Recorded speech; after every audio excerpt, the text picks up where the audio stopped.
We are closing in on kickoff. We are less than 20 minutes away, and the teams are going through their final preparations. Oklahoma and Oklahoma State combined records of 13-1. That is the second best winning percentage for the two teams meeting in a game in this 100 years of Bedlam football. They first played the game back in Guthrie in 1895. Big time. It's going to be an exciting game today. And, you know, they don't pay us the big bucks to be coaches, but we do determine what we think. You think you could coach? I'd try. I don't think I could. I don't have the temperament for that. But anyway, we came up with a few keys, what we think the Sooners and Cowboys have to do to win today. Yeah, I think this game definitely for Oklahoma is going to boil down to running backs. I think that Oklahoma has got to do a good job to slow-mo. They got to keep Vernon Morency from getting big gains, especially on first down. That would give the Oklahoma State offense the ability to be a little bit more diverse. So it's got to be slow. Vernon Morency is the top key for the Sooners. Also for Oklahoma, no freebies. They can't turn the ball over. They can't give it to Oklahoma State and let the Cowboys have short fields and give Oklahoma State confidence early on. It's pretty much a young OSU team. If they can get up and get that confidence, they'll have more and more as the game goes along. So they've got to avoid that play, a touchdown the other way. Win the battle of the backs. I think that one of the big keys today might be just plain and simple. Who has more rushing yards, Adrian Peterson or Vernon Morency? That might be the winning team today. Oklahoma's run defense is number 3 in America, so it's going to be tough for the Cowboys to establish that run, but I like the way Les Miles runs and runs and runs. He schemes the run game as well as anybody in the country, so I think those are the keys for an OU victory today. Well, we've talked about that a lot, Mark. Les Miles has a commitment to run the football. He's shown that. He showed it last week against Missouri, and in the second half that paid off. Vernon Morency did a great job. Now, one of the keys is going to be the defensive play, that's for sure, and the linebackers for both of these squads are very good. Oklahoma State, of course, led by Lawrence Pinson and Paul Duran, and then you've got Lance Mitchell and Rufus Alexander for OU. And guys, I think that could be a big-time matchup. The linebackers against maybe the tight ends, and then supporting the run as well. Yeah, I think Paul Duran is one of the most underrated players in the entire country. I mean, this guy, all he does is make plays. Nobody really wanted him out of high school. He was a quarterback. He comes in here. He plays as a true freshman. He's one of those guys that you keep saying, all right, well, he'll get beat out this year. He'll get beat out this year. He never does. And, Pinson is healthy, and he's doing some really nice things. But I'm telling you, Adrian Peterson is a special player, Paul. There's no doubt about it. This guy's got great speed. I think a key to Oklahoma State defensively, with the 4-2-5 defense that Oklahoma State runs, the safeties, that be Vernon Grant and Jamie Thompson, they're going to have to, they've not been able to get pressure with the 4-man rush with our defensive tackles. The two safeties, we're going to mix them in. They're going to have to mix them in and blitz the quarterback. Those guys are also going to be responsible for making Peterson run laterally. If he gets north and south, where he's getting square to the line of scrimmage and going downfield, he's a load to bring down. East and west here, by the way. Well, east and west. Don't forget now, east or west in Stillwater. You can take him sideline to sideline and let your defense get there and help. So I really believe that the key to Oklahoma State defensively, and I agree, obviously linebackers in every game, they should be your leading tacklers. But in this particular ball game, I think in the scheme that Oklahoma State runs, it's the two strong safeties that are going to have to come up big throughout this ball game. Yeah, I expect a lot of big plays in the game today. I think we'll see some coast to coast, and I think pretty relatively high scoring ball game. I think in Las Vegas, if you're going to bet over under, it'd be 53, 54, something like that. Is it total? I'm going to disagree a little bit. I think it's going to be a little lower scoring. What, 7-0? No. Well, I think the game's in the 20s. I think it's in the 20s. I don't think it gets into the 30s. All right, we'll get your predictions here in a little bit. Now, Chris, for the Cowboys today, what does Oklahoma State have to do to be successful? Well, I think there are a few things that Oklahoma State has to do. First of all is surprise. They have to have some sort of element of surprise. Now, last week they tried a trick play, a fake punt against Missouri. It did not work. I'm not saying that's what Oklahoma State has to do, but in their offensive game plan, they have to show this Oklahoma defense something that they have not seen, something that they have not prepared for. That gives Oklahoma State a better chance of moving the ball and sustaining some drives. Then you have to baffle Bassey. Eric Bassey is a guy that's been picked on in the Oklahoma secondary. If he is lined up against DeJuan Woods, and he should be some this afternoon, that is a clear mismatch in favor of Oklahoma State. Donovan has to recognize that, get the ball to his brother, and let DeJuan make some big plays. They also need to find a way to get the ball to Billy Badgema, who's a playmaker at the tight end position. And finally, some purposeful pressure. The defense is going to have to blitz at times, but they're going to have to be careful. They've had some success early on in the season, blitzing their secondary people, the corners and the safeties. They can do that today, but they better be careful. It better work, because if it doesn't, Jason White's going to pick this secondary apart. Well, I know we're on television, man. We don't ever use the word purposeful. I mean, that's big league there. Wow, man, I feel pretty good to be up here using purposeful. Man. Woo. That sounded like maybe a children's TV show, like a Purple Porpoise or something. Yeah. Say that 3 times. That's tough. That's difficult. Right. I really like the surprise because Kansas State, they came out in that no back set. They hadn't showed a lot of it. It took Oklahoma a whole quarter to adjust to it, and Kansas State got 14 points off of it. So I don't know but Oklahoma State, I think they're better than Kansas State, and Absolutely. I think that they're a team that their run game's so good, they just say, we're going to run at you. We'll see what we can do with it. It's real simple. It's real simple. In order to beat Oklahoma's defense, you've got to be balanced on offense. I think there are two stats we can look at in the ballgame today.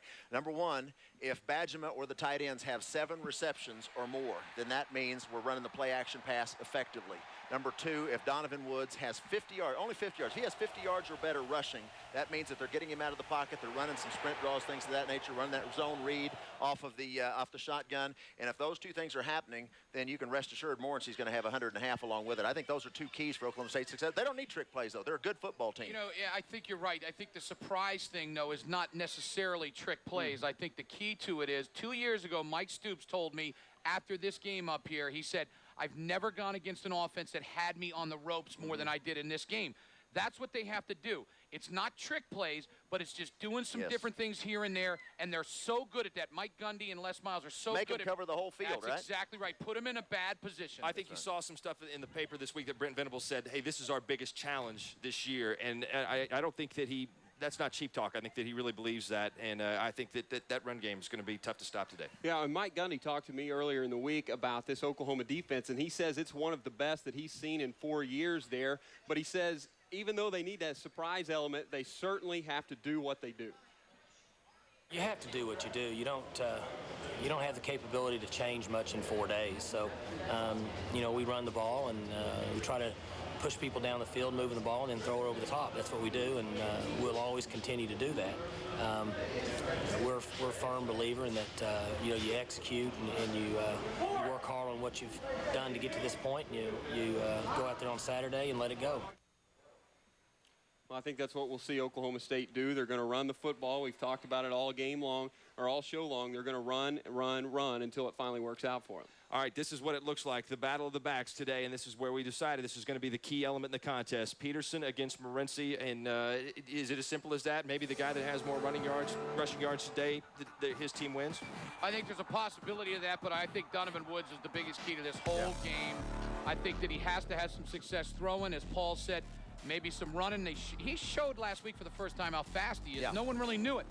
So I think Donovan Woods is a huge key. But, yeah, if Morency doesn't get 100, they're going to be in some trouble more than likely.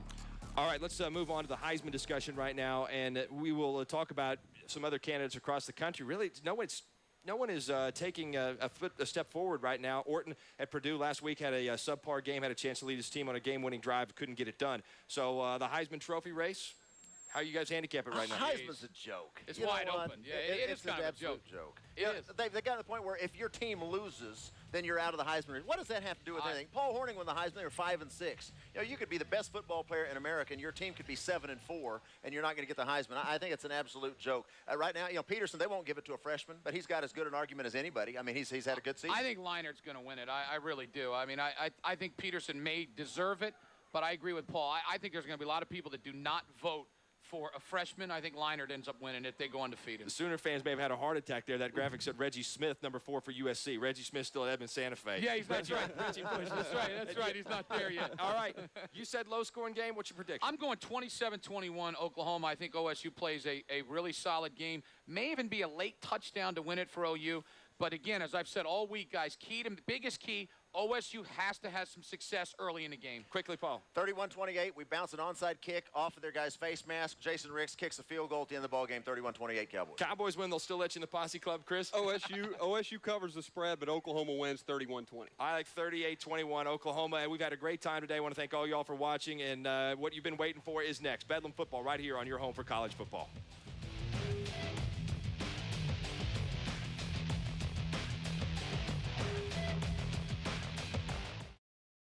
Stillwater, Oklahoma today felt its pulse as the indefatigable fans of college football cheered the first visit of ESPN's Game Day group.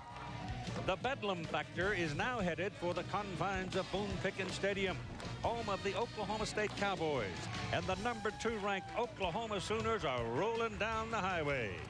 The Cowboys walked from their campus hotel to the stadium reflected utter determination from the home team and sincere loyalty from the faithful. The battle is about to begin, the real Bedlam. Now we go to New York, where they're always ready to settle the score.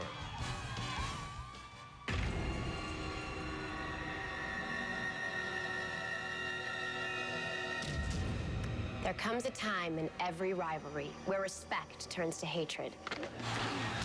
And that bitterness creates a grudge. A solitary moment where bad blood rises to the surface. An ill will fierce from years of abuse. A haunting memory of glory stripped away. Among the bedlam of a true border war lies a rage that eats away at the soul. Familiarity breeds contempt. Old wounds are reopened. Today, we settle the grudge. Sean Saunders, Craig James, and Aaron Taylor here in the Ford pregame. Be afraid, be very afraid, and not just because it's Halloween. Oklahoma had their seasons busted up by Oklahoma State a couple of times over the last few years. Yeah, Oklahoma State's had these guys number a lot. We both know that both these teams can run the ball very well. Adrian Peterson, a freshman, doing an outstanding job for the Sooners. But Vernon Morency out of nowhere for Oklahoma State. But, guys, we remember what happened the last time a team came in there one-dimensionally just trying to run the ball. Now it's in the Texas game. You better bring a passing game playing against the Sooners. But there's a difference here. Texas thought they might be able to do a little bit of both. Oklahoma State, they have no delusion about what they are. Two tight ends, pound the football. They're going to pound you into submission. That's their theory. They feel like by the third, fourth quarter, they're going to wear you down. Now, can Oklahoma's defense hang in there? I think they can. Oklahoma's got a strong defense. They're strong-will-minded as well. Oklahoma fans got a boost when they saw their team go up to #2 in the BCS, but as we said, there's reason to be afraid because Oklahoma State, you just have to go back to 2001 and 2002. They really, as I said, busted up Oklahoma's chances for a national championship and then the second time for a Big 12 title. So Oklahoma State is on the radar of the Sooners. The kick is coming up. Welcome to the BCS Spotlight Game, presented by ADT. There are 3 hard nuts left in the regular season for the Oklahoma Sooners to crack. One of them is today in Stillwater, the Oklahoma State Cowboys, and they have been planning some pain for the highfalutin #2 ranked Sooners. The Sooners come to Stillwater 7-0, ranked #2 in the BCS poll, and #1 in the Big 12 South standings. Oklahoma State right behind them. They are 6-1 overall. They haven't been talking any about BCS down here yet, but if they whoop Oklahoma, I guarantee you they will. Hello, everybody. I'm Keith Jackson, along with Dan Fouts and Todd Harris, as the teams begin to come into the stadium for the final warm-ups. 2 great running backs today. Vernon Morency of Oklahoma State and that Oklahoma freshman sensation, Adrian Peterson, Dan. 2 of the very best, Keith. In fact, Adrian Peterson, 18 years old, 6th leading rusher in the country. 24-year-old Vernon Morency, he's even better than that. He's the 3rd leading rusher in the country. But Adrian Peterson is truly unique.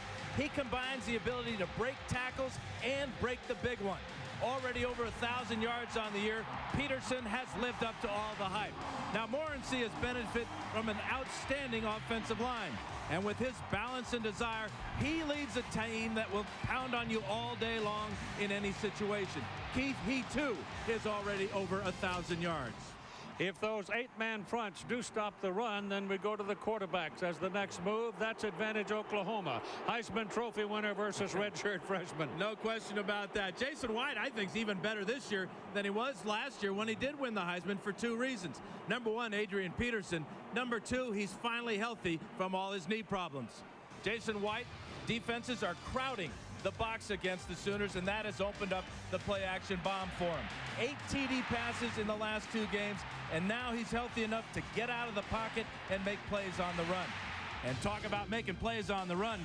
The Cowboys freshman Donovan Woods does just that. He's much more dangerous running than he is throwing, and Keith, that could create that bedlam for any defense. And when you're sitting on top of the stack, there's always somebody hunting you, as the Sooners know. Oklahoma has won 75 of the 98 games played, but since Les Miles arrived in Stillwater, the series is 2-2. Well, we're ready for Bedlam. That means a football game between the Cowboys and Sooners on a perfect day weather-wise. Here is Todd Harris from the field. All right, Keith. Well, he is the greatest of all time. Heisman Trophy winner in '88 and one of the only Oklahoma State backs ever to put more than 200 yards on Oklahoma. Barry Sanders, first of all, welcome back to Stillwater. Handicap these two tailbacks for me. What do you see? Well, you got two great backs. There's a lot of excitement about both of them. Both of them can make the big play. And, I'm hoping we're going to see a lot of carries from both of them today. You have a Heisman Trophy vote. Do you have a problem giving it to a freshman? No, I mean, the kid from OU, Peterson, put up some great numbers and really played like a veteran. And if he keeps doing what he's been doing, then we could see a freshman get the Heisman. All right, NFL Hall of Famer, new book out. There you see him, Keith. Let the Bedlam begin. All right, Todd, thanks very much. The referee today, well, it should have been here because a man named Bible is the referee, John Bible, and we're going to play a football game. A big one. The kick is in the air. Oklahoma won the toss. They deferred. Cowboys get the ball first. And here is the profile look at the quarterback of the Oklahoma State quarterback. Donovan Woods, redshirt freshman, big guys, 215 pounds. He has no problem putting the ball under his arm and running with it. He's produced 9 touchdowns against only 3 interceptions.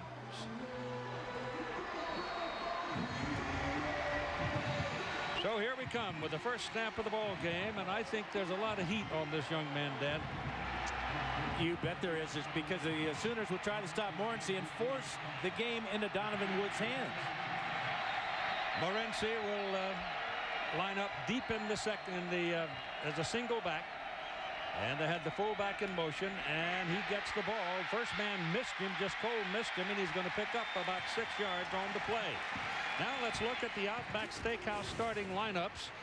The backs and receivers, Morency is very obvious there. He is a high stepper, and he can get better as the day goes on. He just gets stronger.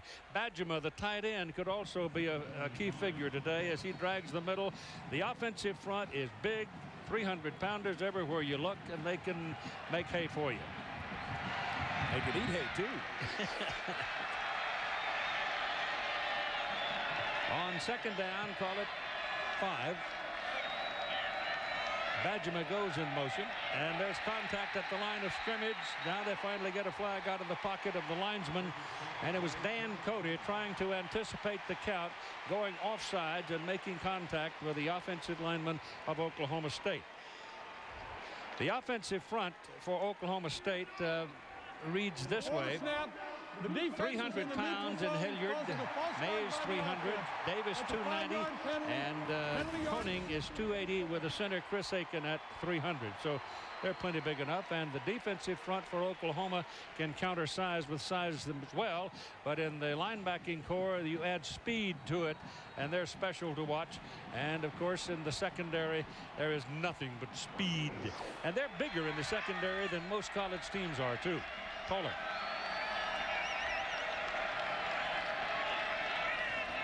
Now third down and 3 for the Cowboys, and they've got their first down as he breaks it loose and gets up across the midfield stripe to the 43-yard line of Oklahoma. It was Onyegetchi who made the tackle, and Morency, a 215-pounder, showed his cutback ability that time as he can load it up and drop a shoulder and get right through an arm tackle.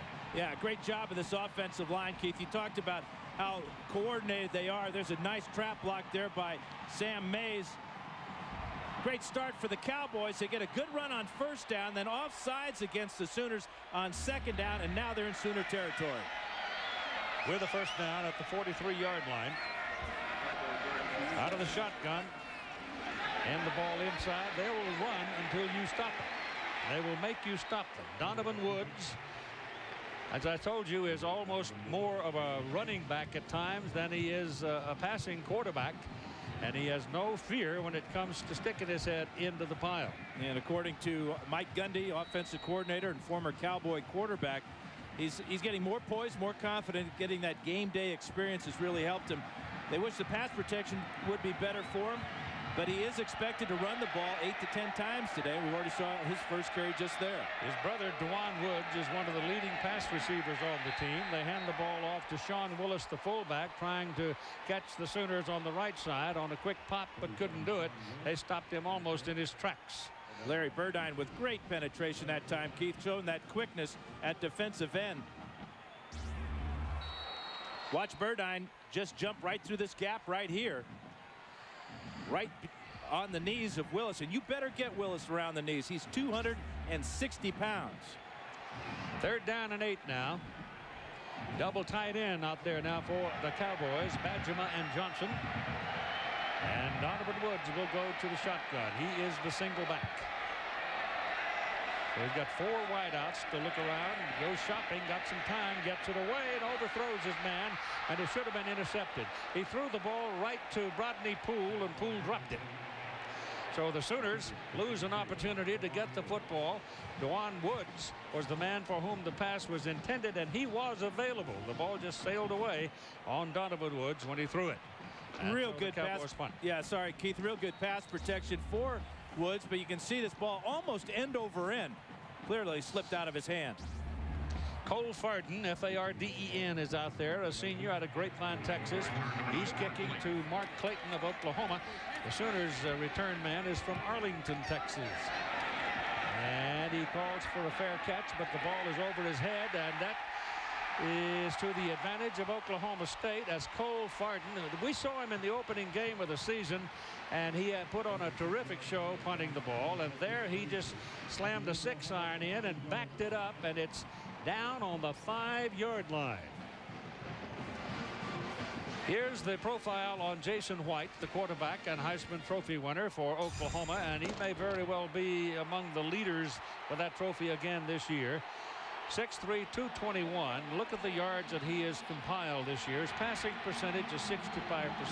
Bob Stoops, his coach, says his decision-making is quicker and perhaps more astute in his senior season. This is Peterson. He's coming out across the 10 and out near the 13-yard line. A pickup of about 8 yards on the play as Robert Jones brought him down. Now a look at the Outback Steakhouse starting lineups for the Oklahoma Sooners. The backs and receivers. Peterson there, you see, you know about him. Mark Clayton is a very, very swift wideout. Brandon Jones is another one. The offensive front. The big man over there, Jamel Brown, he's the leader of that bunch. I mean, they will move the chain for you, but Oklahoma State bowing the neck on that carry will force him out of bounds, and looks like they got him out just before he got to the marker. It was Jones who made the final hit on Adrian Peterson. The defensive front now for the Cowboys: Smith, Mowarin, Coe, and Marquis Fountain. Coe is he's the stump in there. He's the tree trunk. He's hard to move. Buren and Penson, the linebackers, and the secondary for the Cowboys. McLemore is a little guy. He's 5'7", 160 pounds. He's feisty, but still, he's a little guy.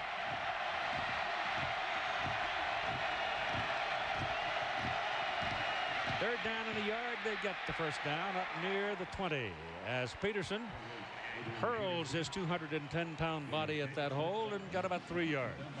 Good start for the Sooners offense after that great punt by the Cowboys. Varden. There's 3 running plays in a row for Peterson coming off their own goal line, and he just hits over that right side of their offensive line and picks up the first down with ease. Good lead block in there by J.D. Runnels, number 38. You're looking at a 4-2-5 defensive set for Oklahoma State. And if a team loves to run the ball, they like to see that kind of defense. Here's the first pass by Jason White. He throws it out here to Clayton, and Clayton's feet's taken away from him in a hurry by Daniel McLemore, that 5'7", 160-pounder. Important for the Sooners to keep their poise in this atmosphere. They played very well at K-State in Manhattan, where it's similar type of atmosphere. But here, because of the rivalry, you just never know what's going to happen. They've struggled here in the recent past. So watch for a silent count to be used quite often today by Jason White. 2nd down and 7 for the Sooners, and White changing the play at the line of scrimmage.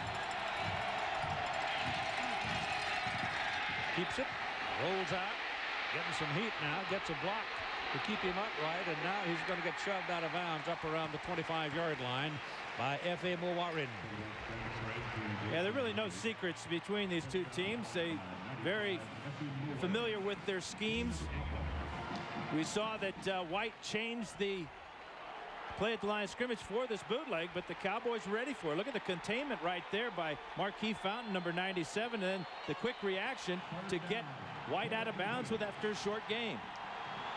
Wilson and Peoples have come onto the field. It's 3rd down and 5. The ball is resting just short of the 25. We got 4 wideouts now for Oklahoma. Now you get a protector to come back into the backfield. DJ Wolf with the quarterback. White's pass is away and is caught for the 1st down, and the ball will go across the 40 to the 41. Mark Clayton made the catch, and he's the leading receiver. Important type of play selection for the Sooners early in this game to get White out of the pocket so the Cowboys can't zero in on him. This is just a sprint out to the wide side of the field. There's the block by Wolf, and right in front of Jason White is the veteran Mark Clayton settling down in this zone. Watch how he reads this big opening right there, gets in between the linebackers, and then immediately gets up the field and gets 7 more yards. Peterson caught just about the line of scrimmage. Somebody came diving in. Jamie Thompson, it looked like. Jamie Thompson in that 4-2-5. He's listed as a safety, but he winds up literally playing in a linebacker position at about 190 pounds. He'll get 1 yard on the carry. Yeah, he's the leading tackler at 6 foot, 190 pounds. Watch how quick he is. That's important. Get Peterson before Peterson gets you. Mark Bradley comes down to the very bottom of your picture now. He's another burner and a good possession receiver as well. Here's White looking. Looks this side. Now goes down the line for Bradley. And it is incomplete. Out of bounds. Defended by McLemore again. That's 2 outstanding plays for Daniel McLemore. He made the tackle on Clayton on the quick screen earlier in the drive. That time did not bite on the pump fake by Jason White as they tried to fake the screen to the outside and then go deep. For those of you who have not seen the Cowboys play this year, Darrent Williams normally plays in that spot. He's also the kick returner. Both teams are without their leading kick returners, both of them injured. Antonio Perkins for Oklahoma still sitting out an injury. It is 3rd down and 9. Out of the shotgun, White looking around, has time, lets it go. It's incomplete, thrown high. On the near side, Brandon Jones maybe got a hand on it, but McLemore was there, and Daniel sawed him off again. So you see what Oklahoma will do all day probably is send the taller receivers right at 5'7" McLemore. And Brandon Jones is one of those tall receivers at 6'3", but that ball was just thrown too high. I got to believe it slipped out of Jason White's hand as it did earlier for Donovan Woods. Blake Ferguson is in to do the punting.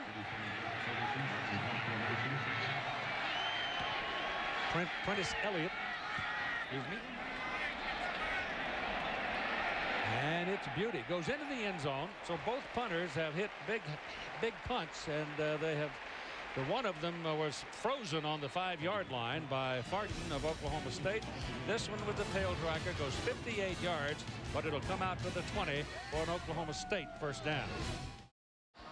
Well, we've gone through a series of probing by both teams now. Here's the second go-round of possession. 1st down and 10 from the 20. The BCS standings brought to you by Allstate. Oklahoma comes in ranked number 2 in the nation, and the second unit, Utah, has been the big news in that group, finding their way into the number 6 spot. But that's just beginning to generate the kind of marketing impact that they had in mind when they created it. This is Morency out to the 30-yard line almost. He'll come up a yard short of his first down, and the tackle was made by Eric Massey.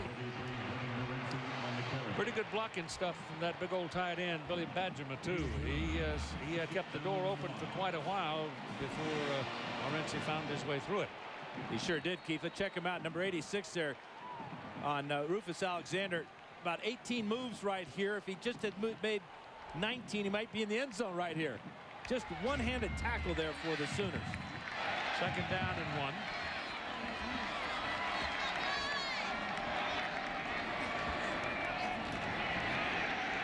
They go into the middle with it.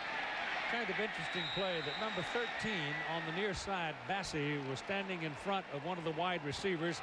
And then as he felt the count was about to happen, he moved inside and he almost got a piece of the tackle because he sensed his timing was very good, well sensed, and he almost got in there to cause some real damage. The strength of Sean Willis, though, he was stopped a good yard and a half short of that first down and just kept going and got that ball across the 30-yard line for the first down. Heck of an effort by both Bassey and Willis. By the length of the ball, it's 1st and 10 for Oklahoma State.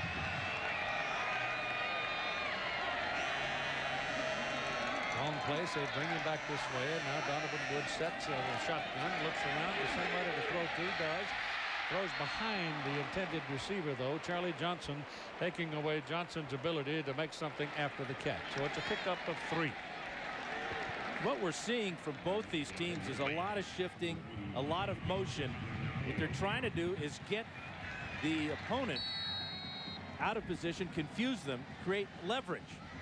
So far, the pass protection has been very good for Donovan Woods. You can see this ball, if it's thrown up the field to Charlie Johnson, he might pick up a first down. Great catch. On Morency is to the outside. He becomes a wide out. The ball is thrown this way, and it's thrown actually poorly to Quintus Elliott. Elliott was almost a sideways pass, too. Elliott quick to cover it in case it had been. And if he throws the ball out in front of Elliott, I think he had some room. Yeah, we're seeing Donovan Woods' limitations as a thrower. First drive overthrew his brother, almost intercepted. The last 2 passes have been not necessarily off target, but to the wrong side of the play. He had to lead Elliott on that play, and Elliott, with his speed, would have picked up the first down with ease. 3rd down and 6 now. Long 6. They break up the trips and send one man this way. That's Mack.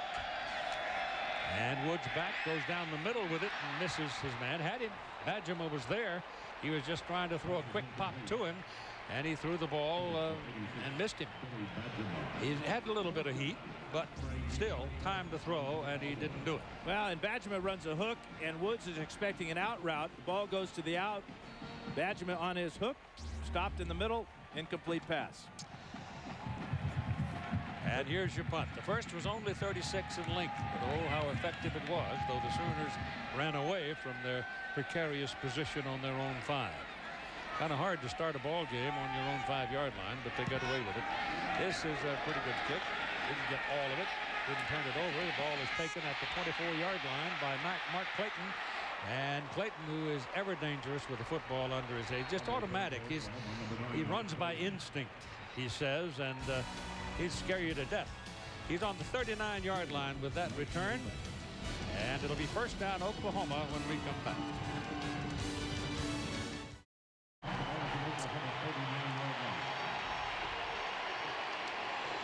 Ball is right on the 39-yard hash mark, and it's first down in a scoreless ball game. Oklahoma owns the ball. Peterson's got it. That first stride, do you notice, is short. The second one is big. And now he's got his leverage and power going by the time he makes that 3rd hit. This offense is really starting to work well, too. You can see how hot Jason White has been the last couple of weeks with those 8 touchdown passes, 4 in both games. He was the difference against Kansas last week. 4 wideouts out of the quarterback going under center. Gives the ball to Peterson, going for the outside as they stretch it out, and they get him to the marker and across it for the first down. Vernon Grant and Robert Jones combined to get him down. Now is a great example of what this young man possesses. Breaks the initial line of scrimmage, turns on the speed, then has the strength to carry a tackler across for the first down. Jason White has to really hustle to get this handoff out to him, too. Yeah, he really stretched out. Yes, he did. There's the straight arm right there on Coe. Lowers his shoulder, picks up the first down on Robert Jones. White back. Passes away, and it is caught inside the 40-yard line by Brandon Jones. And that'll be another Oklahoma first down. Now let's get an update. To the shotgun for Jason White on first down now, and 3 wideouts this time. Gives to Peterson, going left again. Looks to me like that's his preferred side, Dan. He goes that way a lot. Of course, he gets over there behind Wes Sims and Chris Bush, and there's usually some room. And he has a very mobile center in Vince Carter. Watch Carter right here behind the goalpost. After he snaps, he gets out in front on this play. Sims, the tackle, kicks out, as does Greg Bush. Short gain, but a very mobile offensive line on that left side. 38-yard line for the Sooners.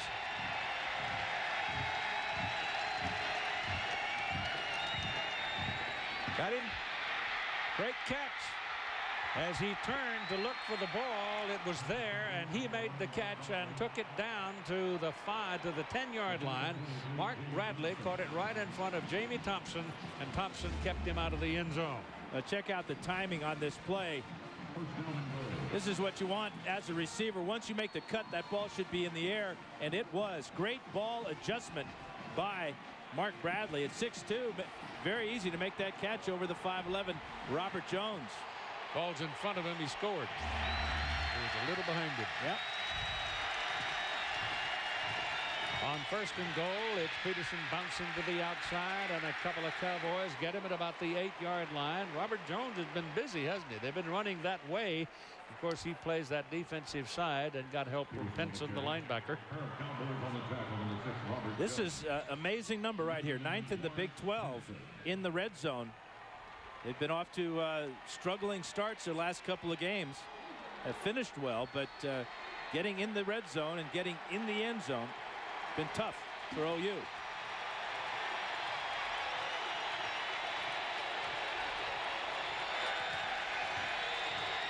Peterson inside the 5 before they gang tackle him, and you see that their 4 Cowboys all got a piece of him.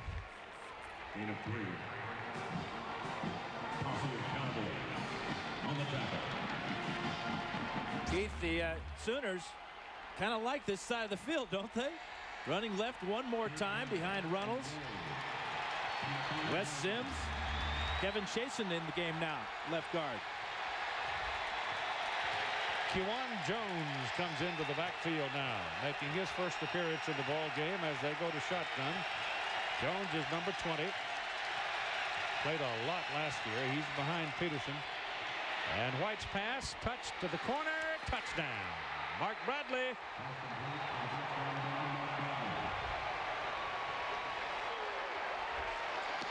He got away from John Holland, and he was free by 2 yards as he made the catch. Kewan Jones showed his worth too, Dan, as he came in and threw a heck of a block. Well, let's check his block out because he's going to get a blitz right here, and it's really a great job of picking up the blitzing linebacker. You said touch pass, touchdown. You bet. Extra point try. Trey DiCarlo left foots it and didn't break a window. So the Oklahoma Sooners, ranked number 2 in the BCS poll. Powerhouse of a football team takes the lead 7-0.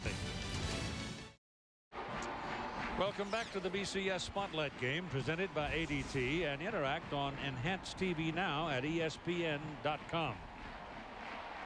Last time the Cowboys had the ball on offense, they had a 5-play drive. They threw it 3 times, only ran it twice. One of those runs was a nice 9-yard gain by Morency. You would suspect that the Cowboys will get back to Morency. He's got 41 yards rushing and just 3 carries already.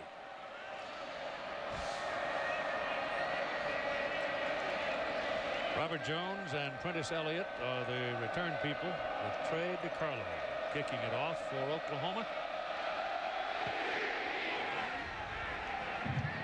It's returnable from the 6 by Elliott. Got a crack over there and almost got loose. They finally get him outside the 30-yard line up at near the 34. So there the Cowboys will have it. Pretty good offensive field position for a starting point. And tomorrow the PGA Tour's best will be competing in the last event before the season-ending Tour Championship. The final round action from the Chrysler Championship at 2 Eastern, 11 Pacific here on ABC.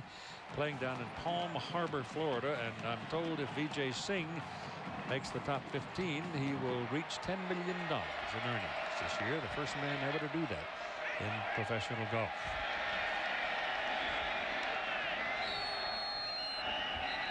About to burn the clock, and I guess they did, because the back judge who keeps the clock threw the flag. Yeah, they got the timeout called just in time. Just before the clock ran out. That is the danger of shifting and moving and having multiple formations like the Cowboys want. Les Miles trying to get his guys over there and say, calm down, we're all right. Just down by 7. We've been working the ball on the ground pretty well. We're going to get back to it. Don't be surprised if we don't see some option from the Cowboys on this series. Well, we know they've got it in hand because they've run it many times already this season. The only loss for the Cowboys was to the Aggies here on the Cowboys home field. An update now from John. Thank you, John.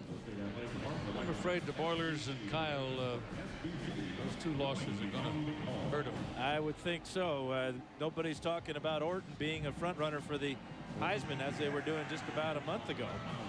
Talk now starting to center around Jason White a little bit. Matt Leinart still in the running for SC. Of course, winning really goes a long way towards the voters' opinion on who's the best player, especially at the quarterback position.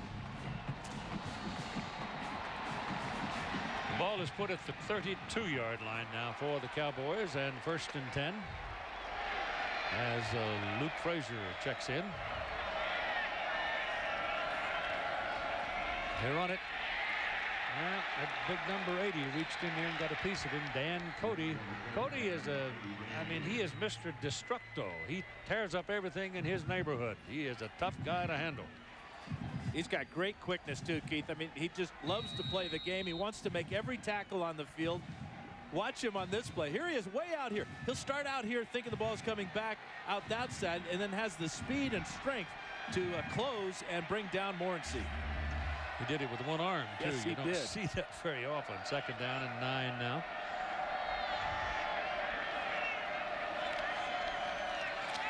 Donovan Woods down the field. It's too long beyond everybody. His intended receiver was well covered on the play.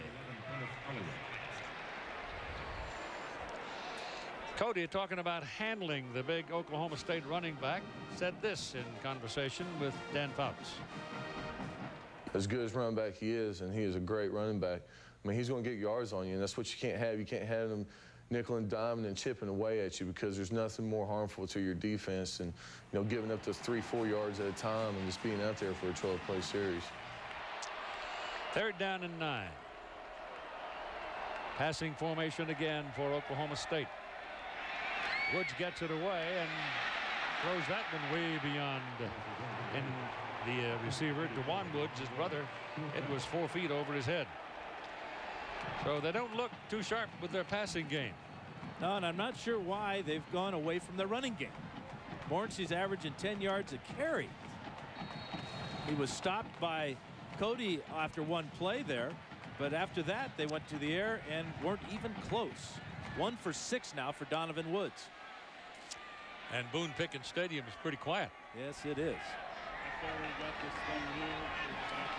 Cole Farden in for the punt. Oh, he got this one. Ooh, a beauty. This will go into the end zone. It was tantalizing for Clayton to run back, but he let it go, and a good thing. 67-yard punt. And the amazing thing what Clayton did was he looked back to where the 10-yard line was. When he got to the 10-yard line, he said, the heck with it, I'm going to let it go.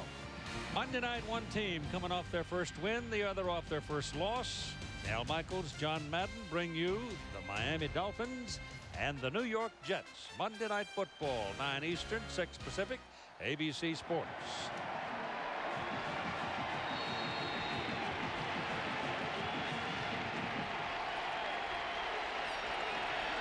Sooners to the attack now from the 20. Peterson. And the defense strung him out pretty well that time and got him after about a yard. John Holland was the key in that defensive pursuit as those five defensive backs all flooded right to him. He's got 10 carries now, 33 yards, and 9 of his carries have gone to the left side of the OU offense. Well, Kansas last week held him for a while. In fact, the first half. You can see the defensive backs there, 17 Holland, 6 Woods. But you would think that in this type of defense with 5 defensive backs that the running game would be big for OU. It probably will in the fourth quarter. That's when all the great backs seem to get stronger. White out of a shotgun, throws the ball underneath Kewan Jones, who himself is a tailback. He'll have the first down as he runs it out close to the 35. Call it the 34. First down, Oklahoma during the tackle. That's a great 1-2 punch for your backfield. Jones, a junior, has gained a lot of yards as a Sooner before Peterson got here.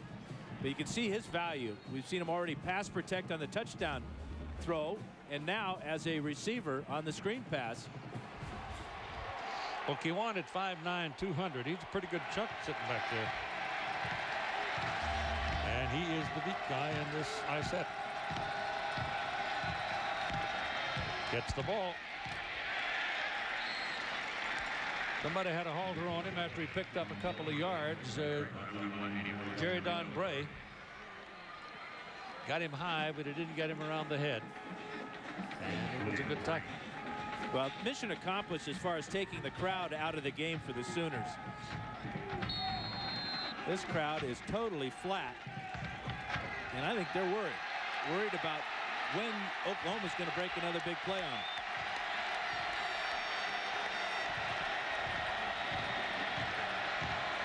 Jones stays at tailback. He gets it. Weaves his way through the traffic. And he'll be 2 yards short of his first down.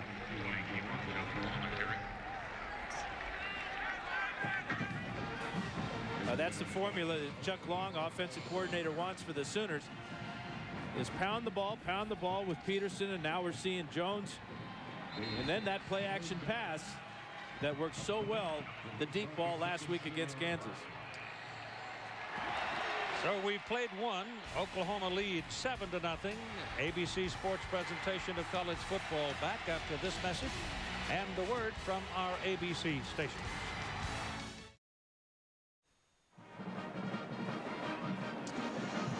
Well, you better go get another box of ammo just in case. There you go. All right.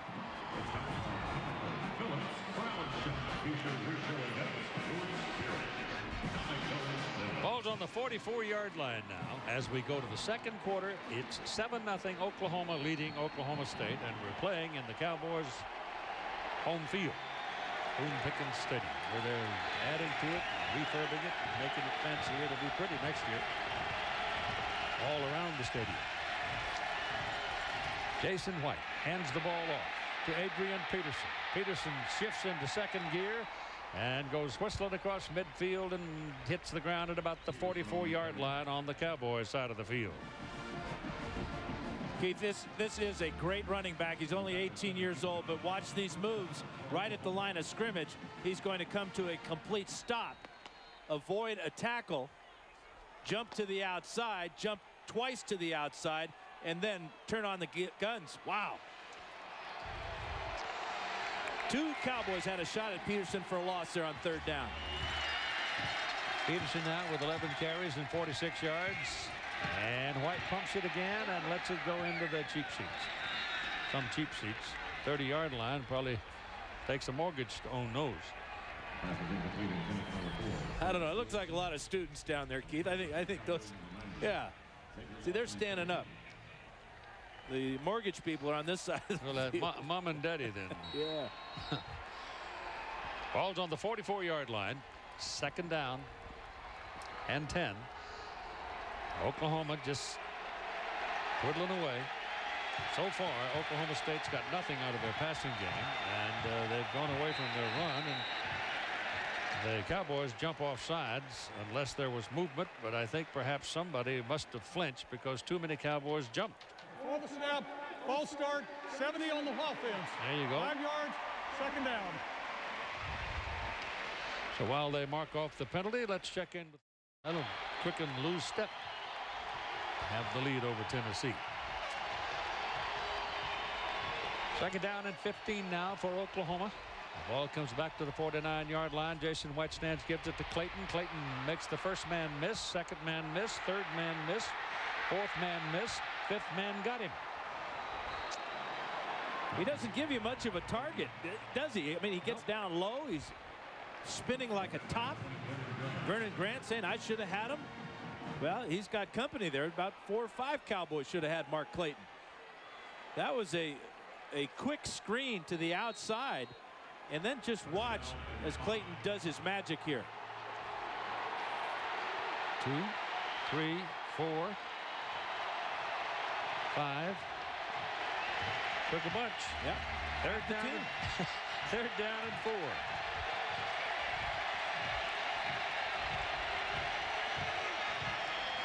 And a little pitch to the outside, and upside down goes number 28, Adrian Peterson. But he's on his marker for a 1st down. Now he's willing to do whatever it takes to get that 1st down. When he went airborne, he was about 3 yards short. And now he got down close enough to bring out the chains. He's maybe a foot short here. Just a little bit.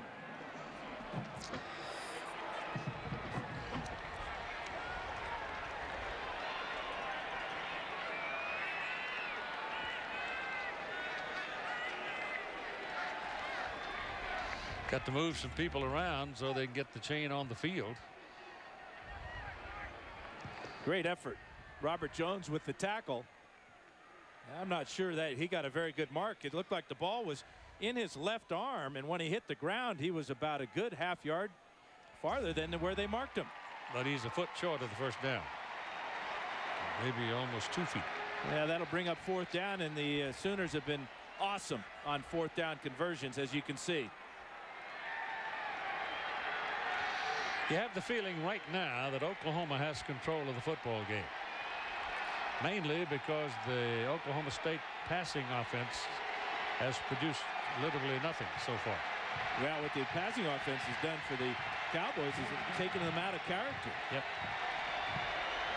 They're the 4th leading rushing team in the nation. And they're trying to throw the ball against the Sooners. They'll go.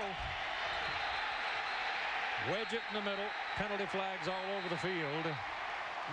And they may not have made it. I don't know. We'll just let them unwrap them down there and see where the penalty is. Before the snap, false start, number 18 on the offense. Well, the false snap is a Jason White. Yeah, he's trying to get a running start on this quarterback sneak.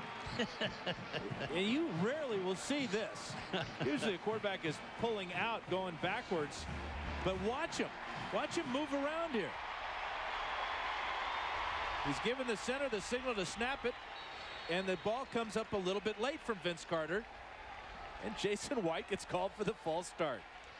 And it'll be punting time on 4th down and 5. Blake Ferguson will hit it around midfield. He's obviously going to try to pooch it way into the air, but he got too much foot on it, got too much spin on it. It goes into the end zone. It'll come out to the 20-yard line for Oklahoma State. We've got 12.5 minutes to go in the first half, and Oklahoma leads Oklahoma State 7-0. 7-0 ball game at the noon hour. Time for our Pacific Life game summary, Keith. A couple of big plays for the Sooners. This 29-yard pass to Mark Bradley from Jason White, and then a couple of plays later, White will find Bradley in the corner of the end zone for his 18th touchdown pass of the season. Bradley from 4 yards out, 7-0 Sooners. Oklahoma State now getting the ball at the 20-yard line. Donovan Woods sets him up. Badgema, the tight end, is the man in motion. Morency is the deep back. Woods rolls out, looks downfield to throw, takes it down, looks to run himself, gets to the 20-yard line, and he's stopped. Lance Mitchell, the middle linebacker, was tracking the quarterback, and he was right there and took him down. Little hesitation there by Donovan Woods. Once he got out of the pocket, you can see just a little bit reluctant to cut this one loose. Play action pass, roll out. Badgema is going to sneak into the flat here. He's well covered. And now the too many moves here. Once you make those moves, the Sooners with their speed are going to get you. These guys are fast on both sides of the ball. It's faster than most teams and faster than any team that I know of in the country. Overall speed is really something. Well, Woods finds Badgema, the tight end, drills it right into the breadbasket, and he picks up 9 yards on the play. 13th catch of the year for the big tight ender, Billy Badgema. End up right here. No pass rush at all for the Sooners. And that sets up the Cowboys in a very makeable 3rd down and about a yard. Well, Donovan Woods has got to prove to the Sooners that he can hurt them. Otherwise, they're not going to worry about him too much as long as he's throwing the ball around, and he sticks his head in the stack and gets the line surge good for the 1st down just beyond the 30-yard line. We're seeing a lot of 2 tight end formations for Oklahoma State. Badgema with that catch. Charlie Johnson has the other reception. But with these 2 big tight ends, they go about 265, 280. That adds to the beef of that offensive line. And you would suspect that Morency would get a lot more carries, but now Seymour Shaw is in the game for Morency. Shaw is quick. He's a very quick-footed fellow. Pretty good size. He's at 215, Shawnee, Oklahoma. Played quite a bit this year. And he gets the carry here and almost splits it and almost popped out of there. But he'll roll for about 4 yards on the play. And we'll go for an update. Butkus could get 3% of the athletes in the state of New Jersey. They'd be in the top 10 every year, wouldn't they? Yeah, we bet you. 2nd down and 6 now. Trying to get everybody in the right place. We're not sure about that. We're going to have to call a timeout because Seymour Shaw is in the wrong place for Donovan Woods, or somebody didn't understand something, and so they spend the timeout, and that leaves them with 1 and 10:03 remaining in the 1st half. For Broadband, proud sponsor of 1st and 10. Morency is back in there as the deep back out of the I formation now for the Oklahoma State Cowboys. They need some offense. They've got 3rd down and 6. Looking at them, they just picked up the 1st down. With their possession starting at the 20, Donovan Woods coming down the line with it, keeps it, turns into traffic, and taken down by number 42, Rufus Alexander of Oklahoma. That was the first option play we've seen today from Donovan Woods. Well played by the Sooners as they were aware that Morency was the pitch man, number 33. They had him covered, and then look at the speed as all the white jerseys close on Donovan Woods. It'll be 3rd and 2 as the Cowboys come to the snap.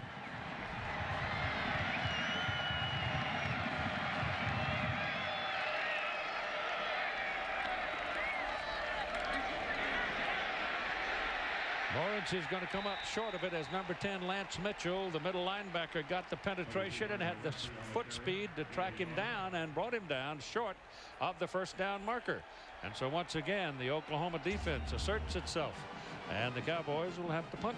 Right about here is where Lance Mitchell is going to show up once the ball is snapped. Watch number 10 just take off and get into the backfield and run down Morency. And he's big enough and strong enough to stop him. Wouldn't let him drag him.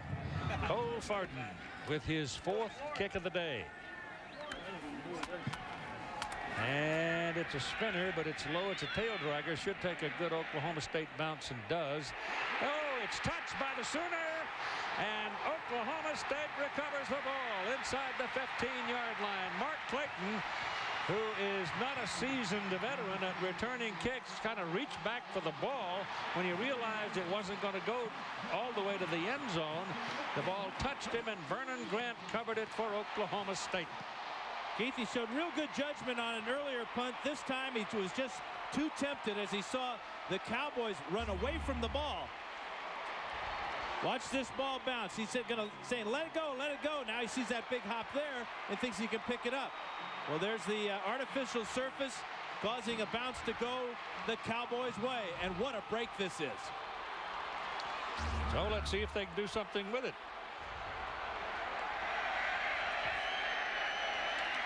Well, there's a Sooner offsides unless somebody moved. Cody was coming, and I got a hunch that Cody was trying to anticipate, and the cookie jar was slipped away from him. Yeah, I think the hard count by Donovan Woods got him into that neutral zone. Before the snap, offside on the defense. 5-yard penalty, first down.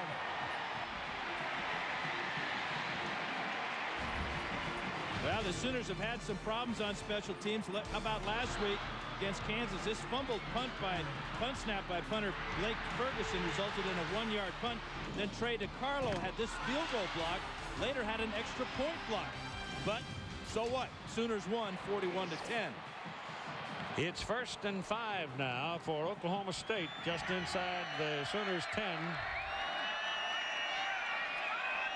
Donovan Woods out of the shotgun, pulls it down, takes off, gets in behind one of those big linemen, and goes inside the 5, loses his hat on the trip, but he got a pretty good sized gain out of it. Charlie Johnson, the tight end, was the hip pocket that he hooked onto, and Woods will have the ball down at the Sooner 3.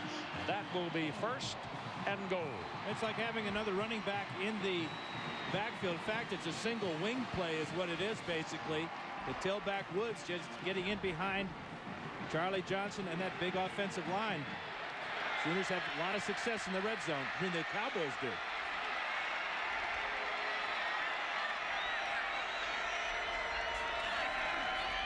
Woods still got it. Going for the corner. Touchdown.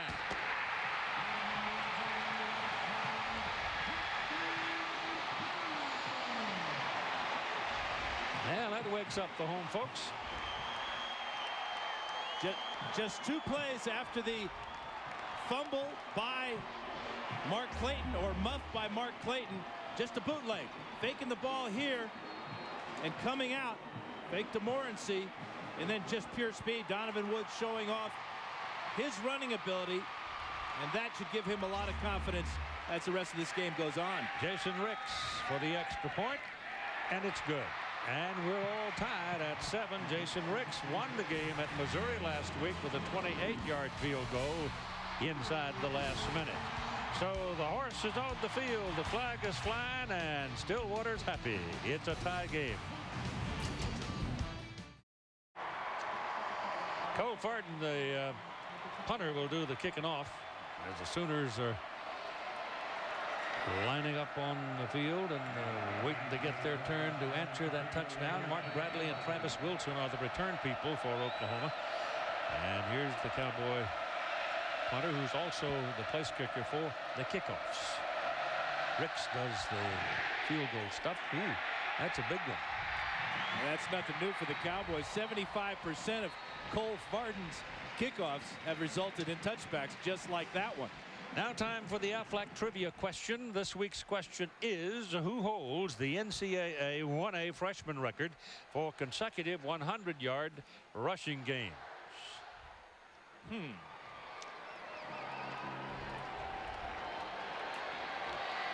We'll have the answer eventually, unless somebody forgets. I think the duck is scared.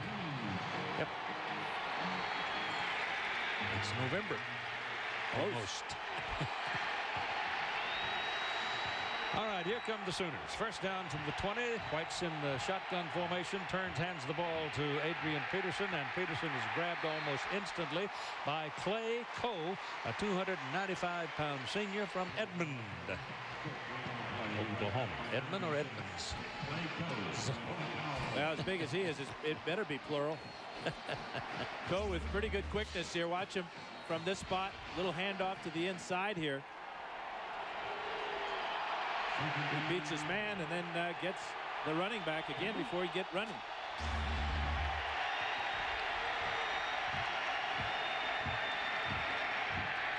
Little touch out to the outside, and he's caught, tripped from behind. That was a very good defensive play, and I think it was Vernon Grant that got his heels and brought him down. Yeah, you go back to that misplay by Mark Clayton on the punt, and this crowd has got their second cup of coffee. It's a touchdown in them.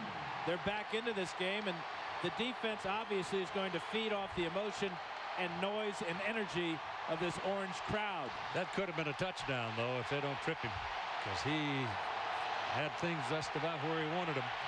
Third down and 7 now, and again they stay in the shotgun formation, throwing the ball. White looks for a long time down the middle, and it's a good defensive play down the middle by Daniel McLemore on Travis Wilson. It's almost like Daniel McLemore is the second coming of Darren Williams. We've seen him make plays on the run in the secondary, and on this one on a third down when the Cowboys needed it most to hold on to the momentum that they have right now, he was there to knock it away. Prentice Elliott drops back as Blake Ferguson steps in to punt for the Sooners. He'll hit it somewhere around the 12. Elliott standing, he's backing up now inside his 40 to the 35. Right through his hands. Ball's loose. Cowboys get it. Ball's loose. Cowboys cover it in the end zone. Touchdown. Grant Jones gets the touchdown. Well, the Sooners are helping them. Well, that was a great snap. There was nothing wrong with that snap by Jacob Rice. But for the second week in a row, Blake Ferguson is going to just drop the punt snap. It's right to him. And now he's in big trouble. And watch this, the Cowboys keep this ball alive. One of them knocks it back into the end zone, which is a brilliant play. And there is the touchdown for Vernon Grant. Grant Jones, 30.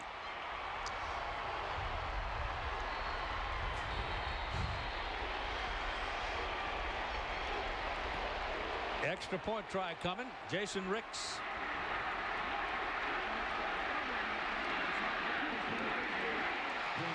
Good. All right, Dan, here comes old hometown momentum. You think so, huh? Yeehaw!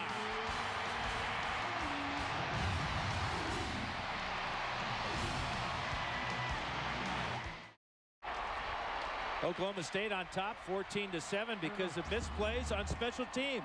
Second week in a row, Blake Ferguson has dropped a perfect snap. Cowboys are all over it for the touchdown as Grant Jones eventually will get the ball in the end zone. But 2 weeks in a row now, the Sooners have had trouble with special teams. They got away with it last week against Kansas, but right now they've pumped life into this orange crowd. All right, here's the kickoff.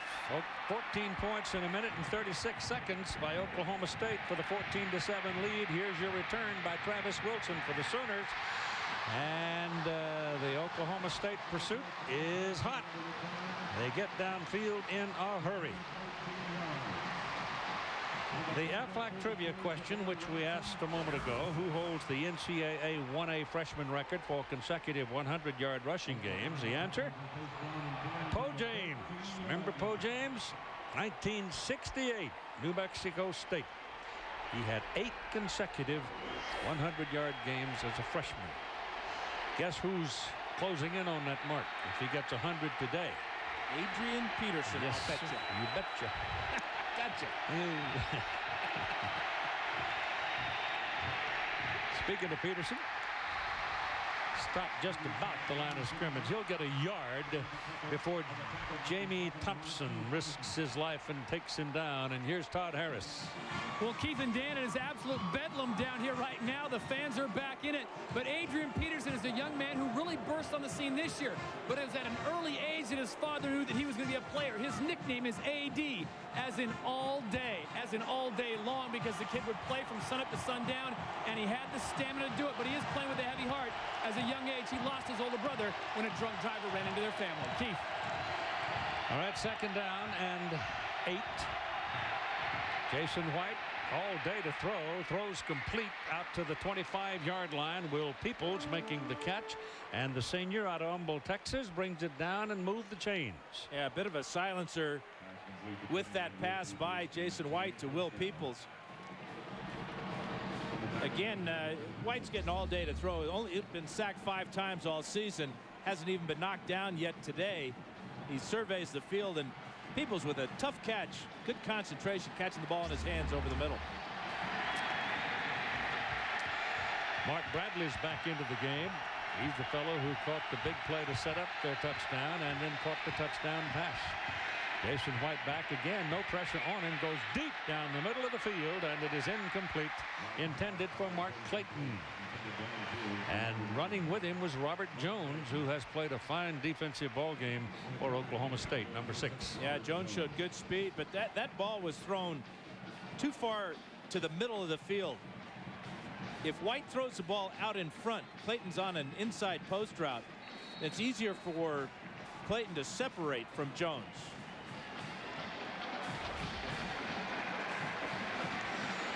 Well, you know Mark Clayton wants to make up for that misplay on that punt, doesn't he? Oh, yeah. 2nd down and 10. Clayton's coming this way in motion. He gets it. He got a little screen out here. And there's Mr. Jones. Robert Jones right there. Well, they've gone to this play about 3 times today. It was very successful the last time because Clayton made a great run. But this was just perfect defense. Clayton has 2 blockers out in front of him after he catches the ball from White. But the ability of the Cowboys to shed these blockers and make the tackle. Robert Jones in on another play. 3rd down and 7 now for Oklahoma. Cowboys got a 3-man deep for now. They bring 4th man up.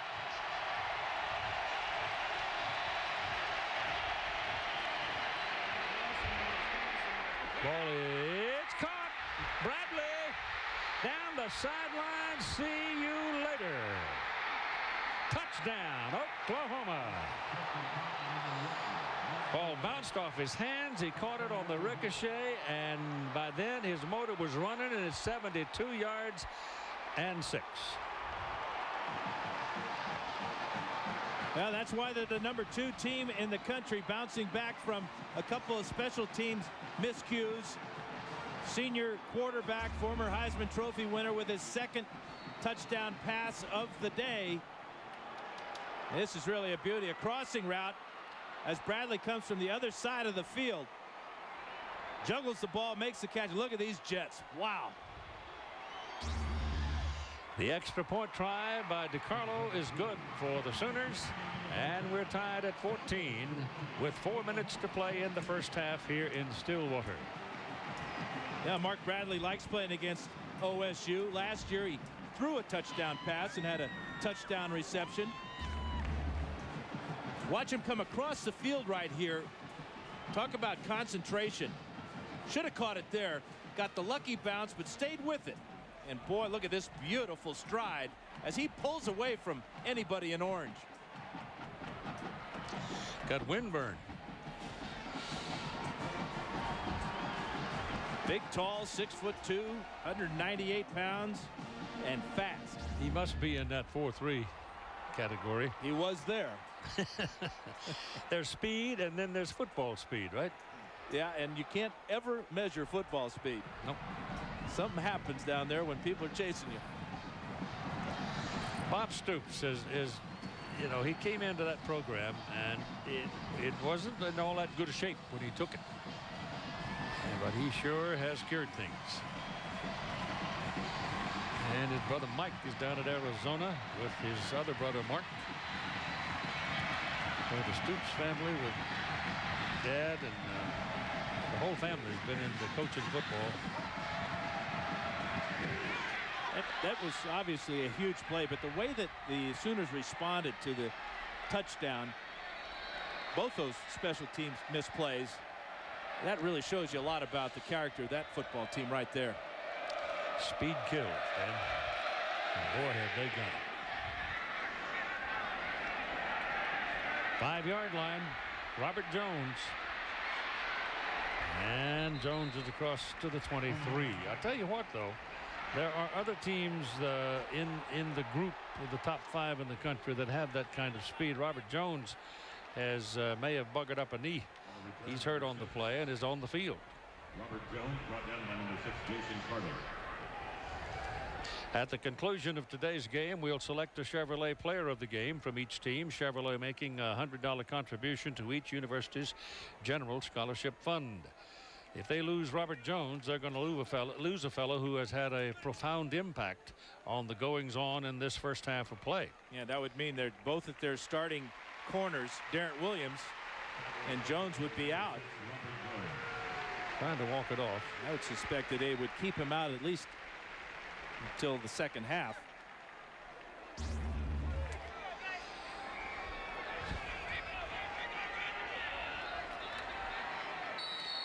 Well, on that last plant probably, or maybe as he went down, somebody rolled up on it. But Massey was the fellow who brought him down. Anyway, he's sitting down, and we'll see about his future. Right now, the Cowboys with Donovan Woods at the trigger. Line up in an I formation, and Morency is the deep back. Thought the right side of the line might have moved a little early that time. I think you're absolutely right.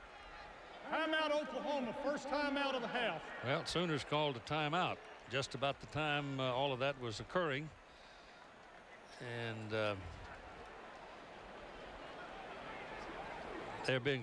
Sooners being summoned to the sidelines, and now I bet you Bob Stoops is wondering about whether or not there was a foul, and apparently there wasn't. We'll take a break with the Sooners.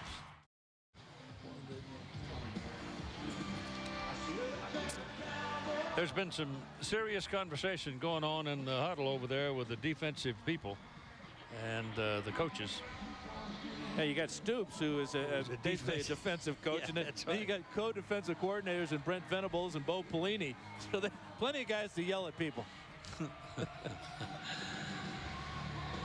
Coming up on Capital One Halftime Show, John Craig and Aaron scores highlights and their midseason All-America team. Perhaps an early look at who we'll see on the singular ABC Sports All-American team, which will be presented in December.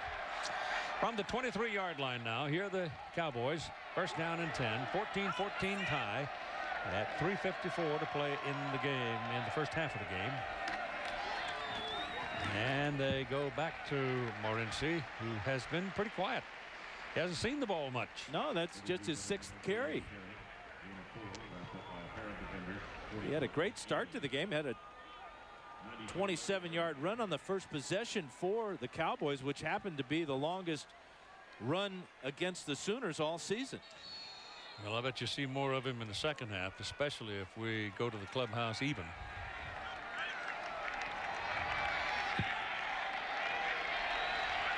See the Sooners way out there. Most of that's in the air, though. Virtually all of it.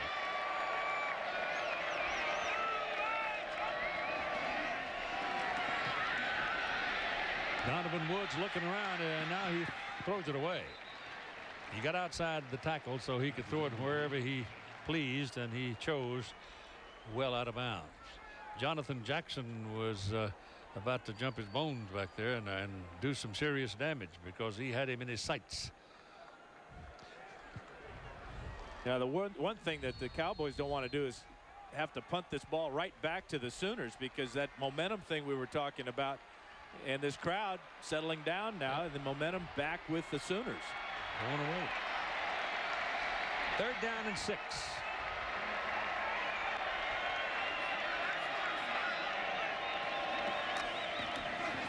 Morency lost his footing.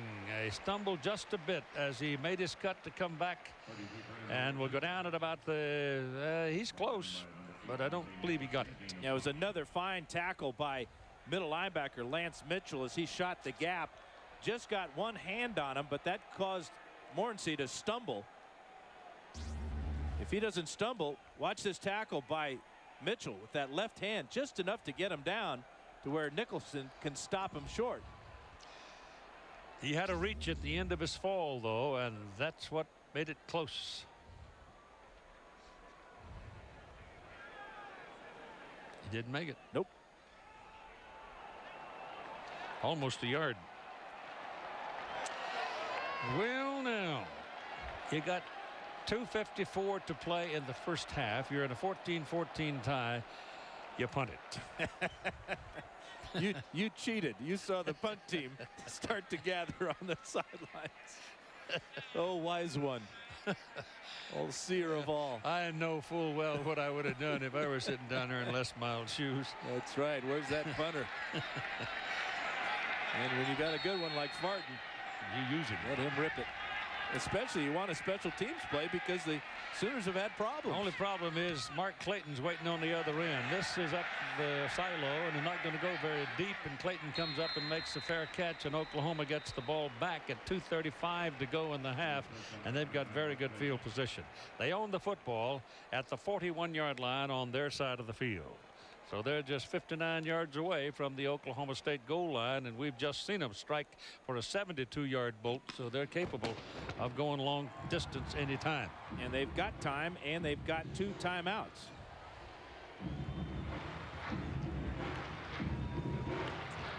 And they got a hot quarterback. He's now thrown 10 touchdown passes in the last 2.5 games. I tell you, those fellows on those drums are the strongest people in the world, because they were outside my hotel room all afternoon yesterday doing the same thing. Knocked every leaf off every tree on the street. Out of the shotgun now. 3rd down and 5. They'll run it up the middle with Kewan Jones finding a crease, and he puts it on the Cowboy side of the field, and looks like he might have a first down on the play. Kewan came through there. Yeah, a little draw play to start this drive. Good trap block there. Big number 77 coming across. Davin Joseph, the 312-pounder who can move.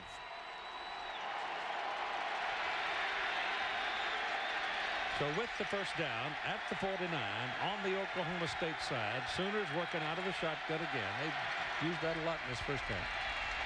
Jason White all day puts it in the air for the end zone, and it is just a dab too long for DJ Wolf. Wolf started staggering a bit at the end of his run and could not track it down, but it was too far. I don't believe Wolf really felt that he was the primary receiver on that play. White saw him break loose down the middle of the field. He's yet to catch a pass this season, and that one drew a lot of attention once it was hanging in the air. We have not seen Adrian Peterson much in the second quarter, have we? No, we haven't.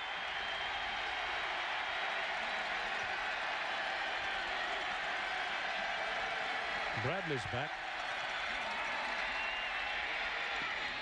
Swing it out. Goes to Jones back in the game after his run, and he's going to pick up another first down for Oklahoma.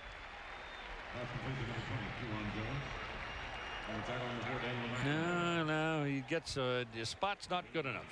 Spot's going to leave him short by half a yard. This is really a well-designed play by Chuck Long. Had trips to the far side of the field with Mark Clayton and just one receiver to the short side. Throw the screen back to the short side and pick up 9 yards with it. So it's 3rd down and a short yard. Kewan Jones is your deep back. He gets it. He goes thundering into the right side of the line, running behind Flynn and Billington. And Chris Chester, who may have been in there. David Joseph, the starters. Jamal Brown is the guy they say who is really the leader of that offensive line. And he probably ran right in between him and Joseph to get that job done. First down, 38, ball tipped at the line of scrimmage. Good play, 51, Victor DeGreat, linebacker, tipped the ball away. Victor DeGreat's a sophomore. He's out of DeSoto, Texas. There's a lot of Texas folks playing football in Oklahoma. You look at the Sooners, two deep, including the special teams people. There are 26 Texans on that one sheet of paper wearing white today.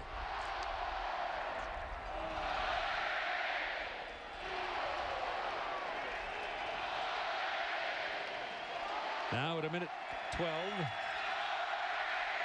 and counting. White off the hands of Will Peoples, and he was out there all by himself. Well, he had enough yardage for a first down, that's for sure. I think maybe he was thinking, well, it worked for Mark Bradley to bobble the ball. He scored a touchdown off it. This was a fine throw by Jason White. Has what he wants, is clear receiver. See, he bobbled it twice. You can only bobble it once if you're going to score a touchdown. Brings up third down and 10 for the Sooners at the Oklahoma State 38-yard line. 6 of 9 in the first half, converting on third down for OU. Handed off to Jones, and he pops free. And he's inside the 25. First down for Oklahoma at the 23 of the Cowboys. You wonder if there's something wrong with Adrian Peterson, but there's nothing wrong with Jones as he makes Johnny Holland miss, embarrasses him with this move. Watch Holland come up here, number 17. He's going to have Jones right there, and he lands on his nose. Again, Jason White has all day, has a man in the corner of the end zone. Touchdown, Mark Bradley.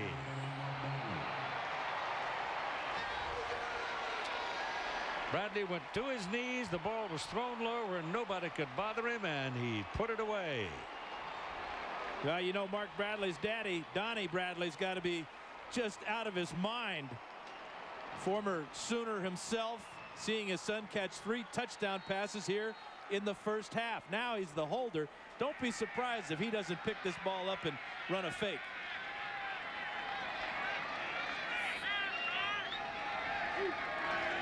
Nope. DiCarlo kicks it through, and the Sooners go back to the lead. 21-14 with 46 seconds to play in the first half. Bradley only had 1 touchdown reception coming into today's game, and what a first half as Bradley finds a spot in the back of the end zone. Again, there's no pass rush at all for Oklahoma State. Look at White. Look to the left. Look to the middle. There's the hand up in the air for Bradley. A ball thrown perfectly away from the defender. Touchdown Sooners. Bradley from Pine Bluff, Arkansas. He is a senior.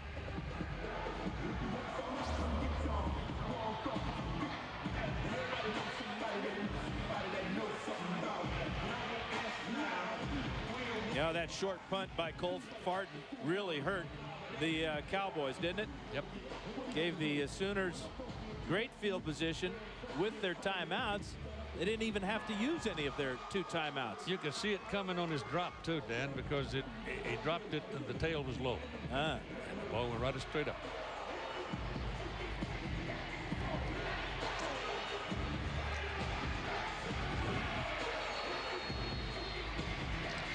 DiCarlo, who comes out of Carrollton, Texas, will kick it off for Oklahoma. And waiting for it is Robert Jones, who's all right, and Prentice Elliott. That's a very short pooch kickoff. They don't want to get it back in the hands of those speedsters, so they pooch it up into the air, and a lot of people are doing that these days. And it's on the 33-yard line. It's a great time at Oklahoma State. Our new 250,000 square foot student recreation center is one of the finest anywhere. Students sharpen their golf games, cool off at the aquatic park, run on a suspended track, and so much more. Even climb a 40-foot rock wall. That's right, Maggie. We're scaling new heights of excellence at Oklahoma State, and it's all about students.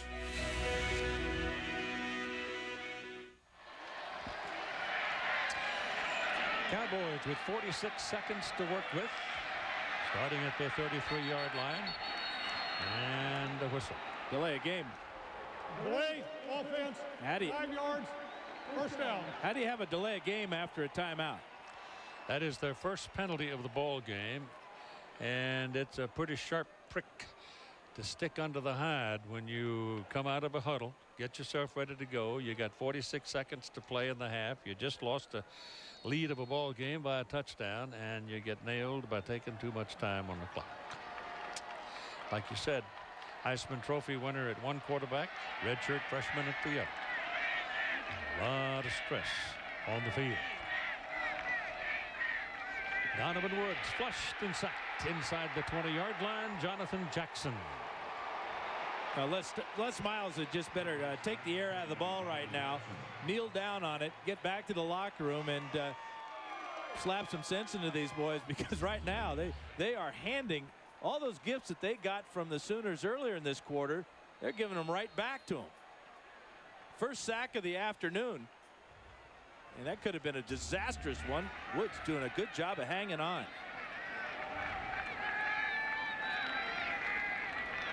Sean Willis leaves the ball game. Julius Crossland replaces him as the protector for the quarterback. Now let this clock run all the way out. Don't even snap it.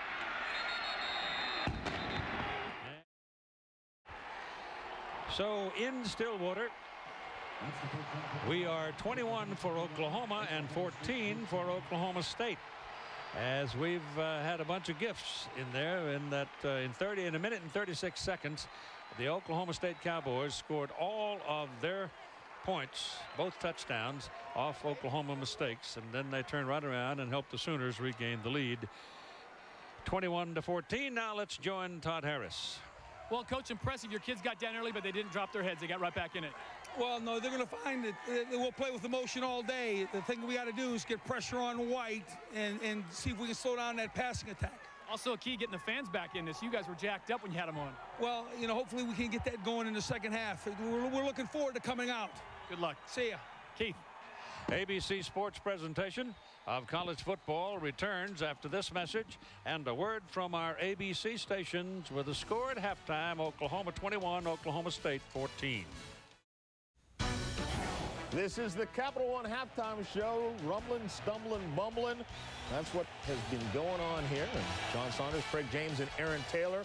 Oklahoma, despite the problems with special teams, still with a touchdown lead because of Jason White. Well, Jason White, you know, he's coming out here, he's showing everybody exactly why I think he's the #1 guy in the Heisman race right now, because they're not running the ball extremely well, but his arm, he's making decisions, plus the fact he has plenty of time to throw the football. Oklahoma State better figure out how to get in the backfield and put some pressure on Jason White, or they're in trouble. Well, this is something we've seen the last couple of weeks, guys, with Oklahoma struggling a little bit and coming out, but the second half committing to the run. We saw it at Kansas, we saw it at Kansas State. We're probably going to see it today. Look for Adrian Peterson in the second half for Oklahoma to commit the ball and hand that young kid the ball. But hey, don't forget Morency. Now, they are patient with him, too, and in the second half, he can pound and get some success as well. By the way, I didn't miss that you snuck your Heisman thing in there with Jason White. I think it's going to be tough to win 2 years in a row. Now, tennis, Oklahoma State-Oklahoma game. What we are seeing here from special teams is a huge problem, obviously, for Oklahoma. But what's even more impressive is Jason White and the 3 touchdown passes. I cannot believe you said it. That's why I'm smiling. That's why I'm smiling. You finally say something good about Jason White. I like that. But you know what? This is really a game where Oklahoma's been out there dominating the football game statistically. If Oklahoma gets rid of all those problems that they're messing with on the special teams, the miscues, that could be a romp. Oklahoma, as of late, hand the ball off to Reggie Peterson or Adrian Peterson, excuse me, in the second half. Look for him to do that today. Adrian and his 3 brothers as well. His cousin, whoever When we come back, we will look at Adrian Peterson and a few other guys as well as we unveil our midseason All-American team. This is the Capital One halftime show. More than midway through this season, we've seen some tremendous performances from around the nation. We're going to talk about those in a moment. We first should remind you, December the 11th at 2 o'clock Eastern Time, it's the singular ABC Sports All-America team. Join us at 2 o'clock Eastern, 3 o'clock Pacific. We thought right now we'd unveil our own mid-season awards. We'll start off with the offense, Aaron. There are a lot of good players out there, especially at the quarterback position. Young, good guys with lots of talent. Jason White, the quarterback from Oklahoma, is having a fantastic year. Statistically, almost doing the same thing he did last year in his Heisman campaign. Why is that so impressive? He's not even the focus of the offense. Why? This guy is. Adrian Peterson. All he knows how to do is rush for 100 yards and break tackles. Not bad for a kid that was drinking punch 5 months ago at the senior prom. Taylor Stubblefield, 6'1", smooth, sure-handed receiver, making Kyle Orton's job very, very easy. Coming into this week, was leading the nation with touchdowns with 11. Braylon Edwards had to put him on there. Saunders would have gave me some business. Cedric Benson, another dynamic running back. I decided to forego a tight end and put Reggie Bush on there because he's too good not to have on the field.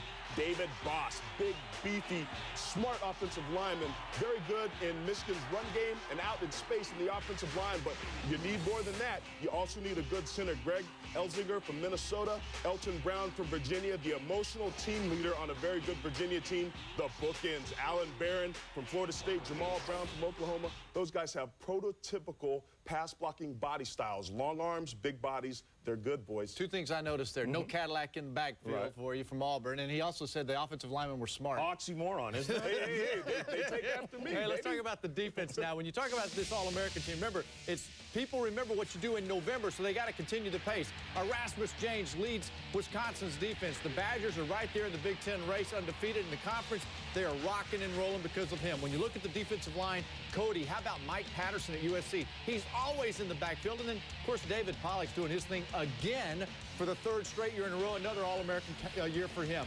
Derek Johnson leads a linebacker crew that was really hard to pick. Man, I had a hard time figuring out who to take, but Derek Johnson, he's very intense, exactly what they needed at the Longhorns this year.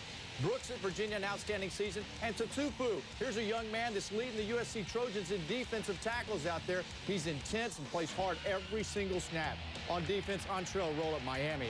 You know, when you look at a guy who can cover, who can hit, it's hard to believe that Miami found another guy like Sean Payton from last year. At Michigan, two of the guys in the backfield. Ernest Shazer at strong safety, about 6'3", 230. He'll come up and smoke you. Rodney Poole at free safety for Oklahoma, but this is really, it's hard to put a defense together, and I know there are a lot of big-name guys on there, right? You see a lot of big school guys, you know, but there's some small school guys, but when you put it all together, you got to go with the teams who right now are leading and contending for the national championship. You guys both played, right? Yes. So you left me the special team guys. Not surprising at all. We'll start off, though, with Devin Hester, because this guy can light it up every time he puts his hands on the football. 3 punt returns for a touchdown, 1 kickoff return for a touchdown, and a big reason Miami may be closing in on a national championship. Brandon Fields averaging almost 50 yards per punt, and then Mike Nugent of Ohio State, #1 kicker in the country, 15 of 17. The Nuge is new. Halloween, This is baby, Halloween. the Capital One halftime show.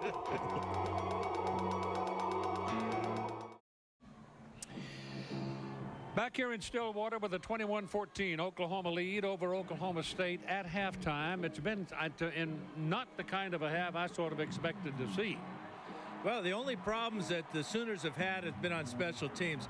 Offensively, they're playing well. Defensively, they're shutting down Morency and making life miserable for quarterback Donovan Woods. But Woods has got to step up in order for them to have a shot in the second half, don't you Well, they're think? only down by 7, Keith. Yeah. They should just go back to their basic running game, give the ball to Morency, and let them run.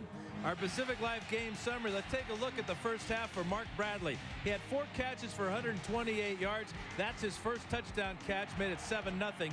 Then a 72-yard juggling sprint will tie the game at 14. And there he goes. He's gone. And then his final one at the end of the first half, a 23-yard touchdown strike from Jason White, gives the Sooners back the lead 21-14. Heck of a first half for Danny Bradley's little boy. And we're ready to go with the second half of play as Oklahoma had won the original toss at the beginning of the ball game, and they deferred, so now they get the ball first to start play. The temperature is creeping into the 70s, low 70s. It's just been an absolutely gorgeous day for football. Nobody bothered at all by anything akin to heat. And it's certainly dry. The kick is 6 yards deep into the end zone and will stay there. And we'll spend a moment with Todd Harris on the field. All right, thank you very much, Keith. I talked with Coach Bob Stoops moments ago. He said he was very happy the way his team played in the first half, despite the 2 colossal mistakes on special teams. Says the offense is balanced, and that's exactly what he wanted. I asked him about Adrian Peterson, if he was hurt or dinged up. He said absolutely not. You'll see plenty of Adrian Peterson in the second half because the defense is holding Oklahoma State to under 80 yards of total offense in the first. Keith. Peterson had 53 yards on 14 carries in the first half. He winds up with 28, 30 carries. That's pretty much his norm, but I think you can look for him to get more out of it. Here, the first play of the second half for Oklahoma, and he goes for 9 yards on his first carry. That looked like his first carry of the ball game off that left side for a good gain and a good sign for the Sooners and their fans. Watch on the left side one more time for Adrian Peterson. Runnels getting out in front, opening up a huge hole for him. Remember, Peterson now has run for 100 yards in 7 consecutive games. If he gets 100 today, he will tie the NCAA record set by Bo James back in 1968, New Mexico State. There he goes again. And very quickly, he's into the 60s for total yards gained. And they move the chains as he runs for a first down on that carry.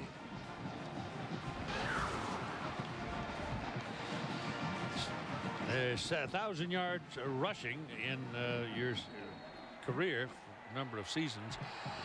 Emmett Smith was the first, Marshall Falk, and now Adrian Peterson has joined the group. And I'll tell you, that's pretty lofty company. Yes, it is. His 3rd straight carry for Peterson. And he's got another 6 yards on that one. So he's rolling it up in a hurry here in the 3rd quarter.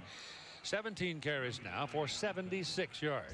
In that first half, he had 10 of his 14 carries in that first quarter. And they're starting the 3rd quarter just as they did the game. And they're beating up that one side of the line because they've just been hammering over the offensive left side, defensive right side. And of course, Oklahoma State playing a 4-2-5. They don't bring as much bulk to the line of scrimmage as OU does. And this time there's penetration by number 17, John Holland, and he takes away Peterson's feet and takes him down for a loss. Yeah, and what the Cowboys did that time is they filled every gap along the offensive line and forced Peterson to try to bounce it to the outside, and that's where Holland was, number 17. But look, there's just no place to run there for him to begin with. But it makes you wonder. They ran to the right side where they haven't had much success at all. Now they stretch him out here with the 3 trips at the top of the picture, and Jason White goes into a shotgun. Comes back toward the line of scrimmage, changing his play. Sooners change the play, and the Cowboys change the defense, and the ball is off the hands of Kewan Jones coming out of the backfield. Had moved up into a slot to become a wide receiver, and Victor DeGreat was in the face of the Oklahoma quarterback on that play. Yeah, watch DeGreat come in from this side of the screen. There he is just late. But again, that ball's right on the hands. That's got to be caught. If that's caught, it might be a touchdown for Oklahoma. So Blake Ferguson is on to punt. Quintus Elliott is waiting for it back inside his 20-yard line.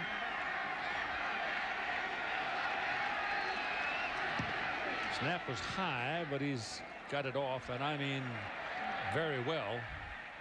And it's rolling around, rolling around, rolling around. It's not going to kill it down there on the 4-yard line. Terrific punt by Blake Ferguson. The ball is down at the 4. And when he catches it and kicks it, it works out pretty good, doesn't it? Yeah. 55 yards, no return, dead on the 4. That'll do. Now, Vernon Morency, 7 carries for just 52 yards in the first half. He's been averaging well over 25 carries a game.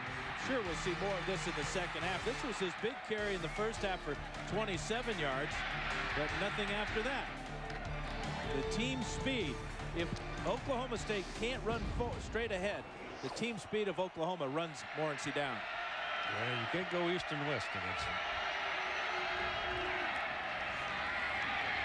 Morency gets a couple of yards, gets it out to the 6, maybe the 7, before he's taken down.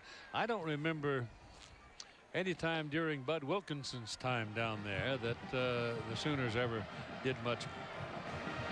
Let anybody do anything going east and west, and I don't think they've changed since, except for a couple of down periods of 3 or 4 years. Certainly not under Bob Stoops and company.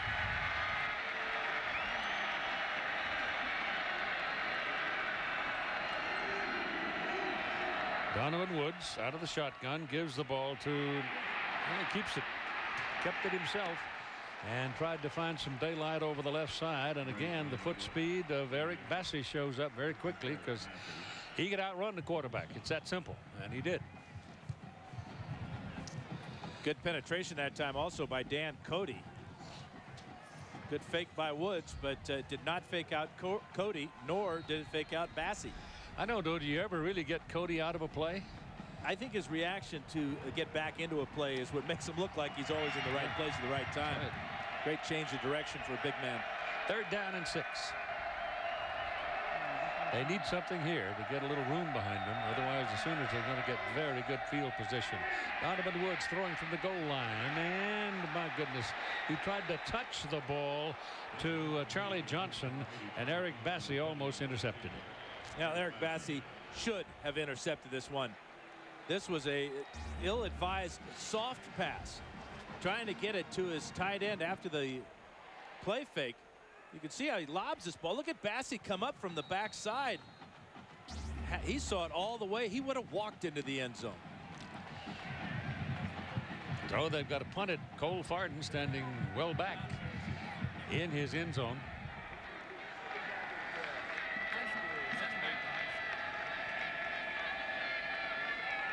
Clayton is waiting. High hanger. He's got it. Got away from one of the Cowboys. It was right there. Now he's got some help, and he's gone. No flags. Touchdown, Oklahoma.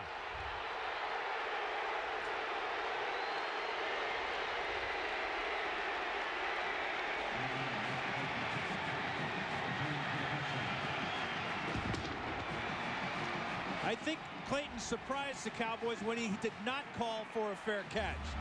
There's a Cowboy right next to him on this play when the ball comes in. Daniel McLemore could have made the tackle on Clayton, and now forget about it as he cuts across the field and easily beats the punter for the touchdown. The point by DiCarlo. Good. So the whiteouts, Bradley and Clayton, making a lot of news in Stillwater today. They lead 28-14.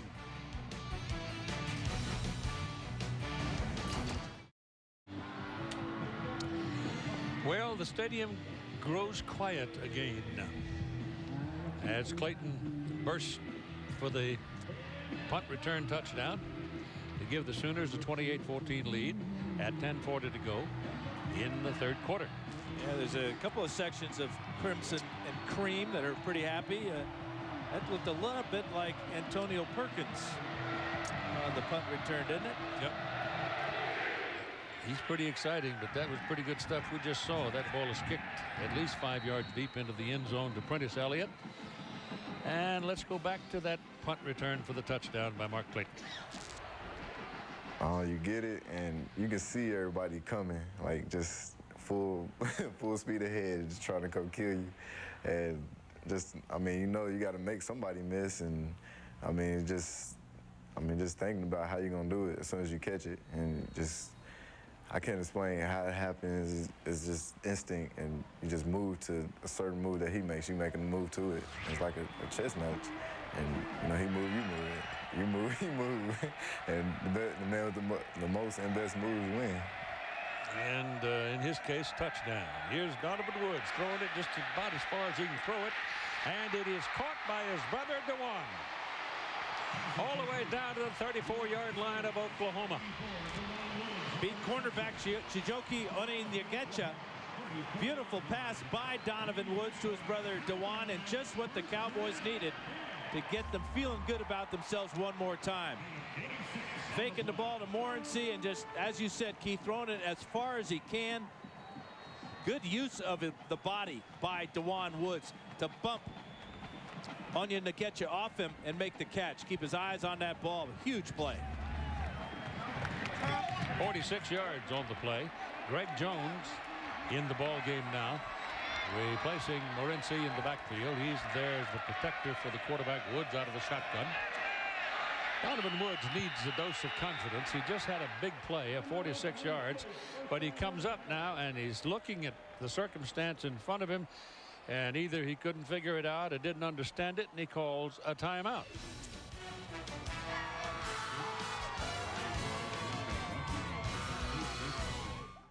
This crowd going again, and then they kill all the momentum that they get from that one single play by having to call that timeout. And again, Morency not in the game.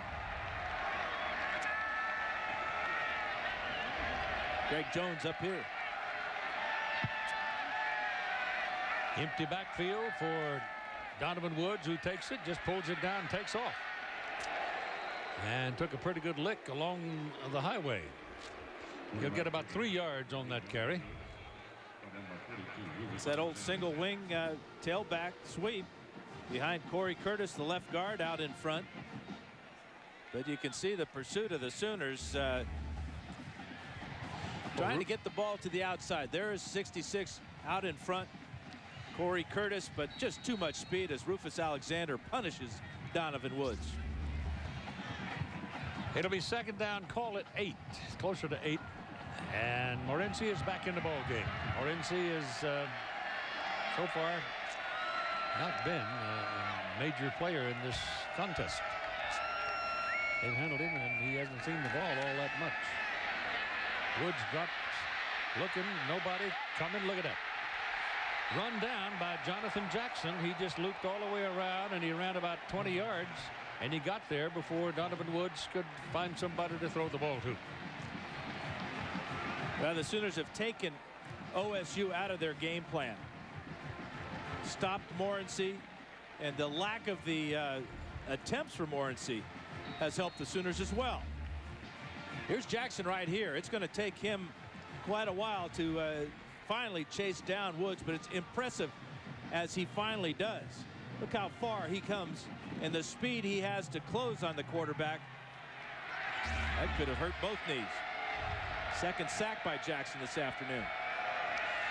They're down in 15. Woods got a man.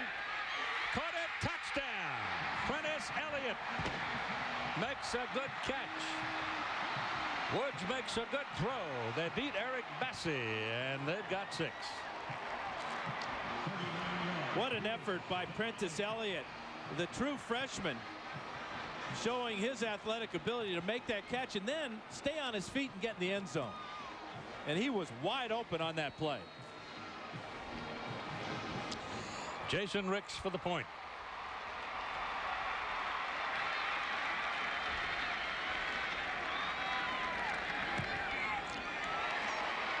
Kicks good. And the Cowboys have returned to the table. It's 28-21 now with 8:45 to play in the third quarter. Sooners lead.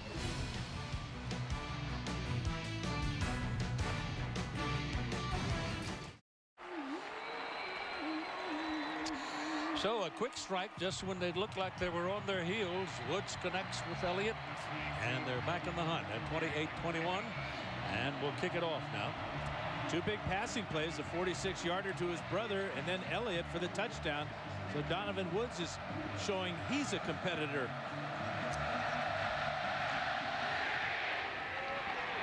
Cole Farden kicks it well back and beyond the field of play. Well, he's got a good leg, strong leg. It'll come out to the 20 for the Sooners. Let's take a look at our Chrysler passing playbook. A little bit of confusion for the Sooners in the secondary here. That's going to leave single coverage on the outside for Eric Bassey on Prentice Elliott. Safety Dante Nicholson playing in the middle of the field, did not get back to help Bassey. A great effort by the freshman to get in the end zone. So let's see if indeed Old Mo has changed shirts. Adrian Peterson is the deep back for Oklahoma. Gets it. Running to the left side, spinning away, and he is gone. 8 consecutive games he's run for 100 yards or more, and he just streaked for that one. He has tied Poe James' record. And just that quickly, they break your heart. Longest run of his young career, 80 yards, left side one more time as they're going to continue to pound on the right side of the OSU defense. A couple of guys had a shot at him, but forget it. Right about there, once he breaks through, the strength to break tackles, the speed to break the long one for this 18-year-old Peterson. Wow.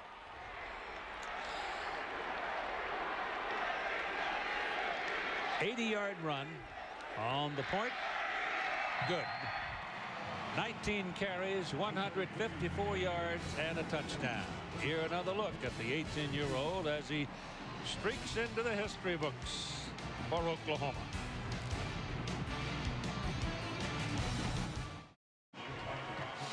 We were just talking, sort of reminds me of an old description I heard a long time ago by a country gentleman who observed that a particular running back had great talent, hard to get him down, and he said, well, he ain't got no handles. Well, neither does Adrian Peterson, because there were 2 Cowboys that had a pretty good grip on him, and he just spun right out of it and went on his way. Yeah, when he gets the ball, you move to the edge of your seat for that moment, and he just provided it. 80 yards, uncontested, once he got through that line of scrimmage. Well, Reggie Bush got those same qualities about him. Yes, he does. Except he does it with the underneath the pass as much as he does and kick returning as well as running. So here's the kickoff by DiCarlo, and it's now 35-21. It's returnable. And unfortunately, there's a whole bunch of white shirts in Robert Jones's way, and he does not get much past the 10-yard line. They're going to give him about the 13 where Oklahoma State will possess it. But both times the Sooners have been able to respond to an Oklahoma State touchdown immediately. Coming up, the second half of ABC's college football doubleheader. Most of you will see Texas take on Colorado. Others, Florida State, Maryland, or Michigan State, Michigan.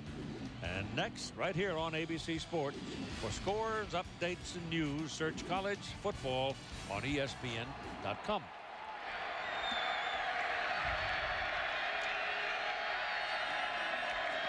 Donovan Woods turns and gives the ball to Morency, and Vernon has no place to go. Lance Mitchell was running with him stride for stride. Rodney Poole joined the party, and they took him down quickly. Loss is back inside the 10-yard line. Well, that's that east and west running, Keith, you talked about. You just can't do it against the speed of the Sooners.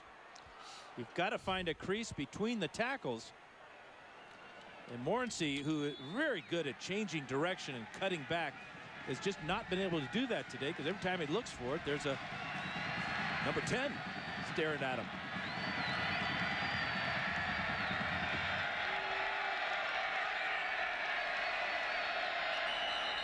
Yeah, of course, they'll stop that. Probably movement, drawing the defenders offside. While they sort this out. Before the snap, offside, number 74 on the defense. Goes on the 5 defense. yards, second down. We told you John Bible was the referee, Rusty Weir the umpire, Don Capral the head linesman, line judge Claire Gaussman, Gene Semko the side judge, Rocky Ryan the field judge, and Terrence Miles the back judge. All Big 12. That penalty was against the redshirt freshman Lawrence Dampier. The 300-pounder got moving forward, couldn't stop it. That is a problem when you're 6'5" and 300. And on a hurry. A little swing pass out to Prentice Elliott. And that'll get him up in the neighborhood of the 25-yard line, and we'll give him a first down. And we have this update from John. A lot better throw that time by Donovan Woods to Prentice Elliott. Remember, he tried that pass earlier in the game and threw it behind him. You can see a good pass like that, get it out in front, pick up the first down. There's something to rhythm. You know about it more than I do because you made your living at it, but you can tell when they're short and choppy or they don't follow with that elbow or whatever it is you do to get your rhythm. When you don't have it, it doesn't work. When you do have it, it does. Morency is brought down by Lance Mitchell. And part of that rhythm, Keith, comes from anticipation. And you get anticipation by practice and also game experience. Woods, again, this is his first year as a starter for the Cowboys. It'll come. Marvelous athlete. Well, there have been a lot of guys making pretty good living playing quarterback, throwing knuckleballs. But as long as they get it to the right place at the right time, it doesn't make any difference how it looks. That's right. Didn't say spiral in the step. She does it. Nope. Well, not how, just how many. A lot of air under this one. Oh, that's got to get a flag. And it does real quick. What do you get you trying to defend Dewan Woods? That's the play that worked a little while ago for 46 yards. They went back to it. And they don't get the completion, but they certainly get a penalty. Yeah, this ball hung up in the air a long time. Pass interference, 22 on the defense. 15 yards previous spot, first down. Chijoki Onyenagecha is number 22, playing off, expecting this route. But the ball, if it's thrown down the field, it might be a touchdown. It sailed to the outside. It sailed so long that Chijoki felt, hey, I've just got to grab him because the ball should be already there. I think I heard a fellow on who covers the Sooners. I think he was right. I think the best way to pronounce that is, I'm going to get you.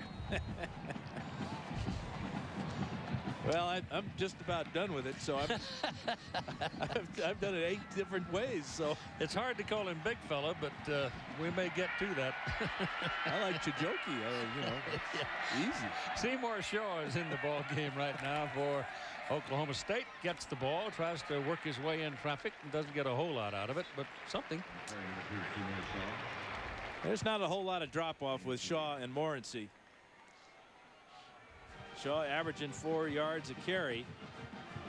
And he almost broke out the backside of that one. Well, he tore a hole in UCLA in the opening game of the season. We saw him in the Rose Bowl. Though in that one, Morency did most of the damage. Second down and 7.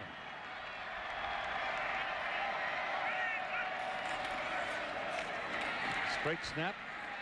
Old single wing stuff again. Donovan Woods, pretty good sized tailback. Time permitting, stay tuned for the Thrifty Car Rental post-game report. Scores, highlights, all that from across the country. A lot of games coming up later today too that are important. Donovan Woods now has more carries than Morency. 11 carries. He's been sacked twice, so he has a net average of just, well, he's only getting 9 yards. So putting the game in number 8's hands, apparently. 35-21, Oklahoma is leading with 4.5 minutes roughly to go in the third quarter.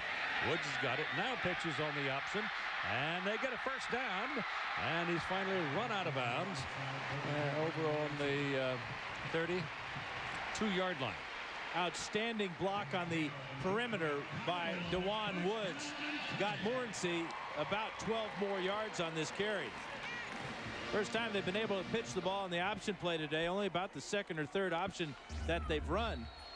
But a nice job by Donovan being patient down the line of scrimmage, waiting to the last moment to pitch it back. Look at this block out in the outside here. And I'm going to get you. Didn't get him. 31-yard line. Their 36-yard line. And the first man to reach in and grab a hold of him just couldn't take him down, and the second man got him. Morency is a junior out of Miami, Florida, and he and Donovan Woods are about the same size, except Morency is not quite as tall. But you could see when he got that option pitch a while ago and turned the corner and turned it on, he's got some go-to. Yeah, if they run that option to the wide side of the field, that go-to has more yards to get to the end zone.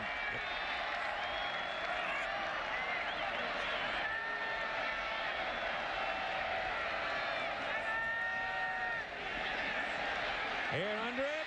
Ball caught inside the 5. DeJuan Woods.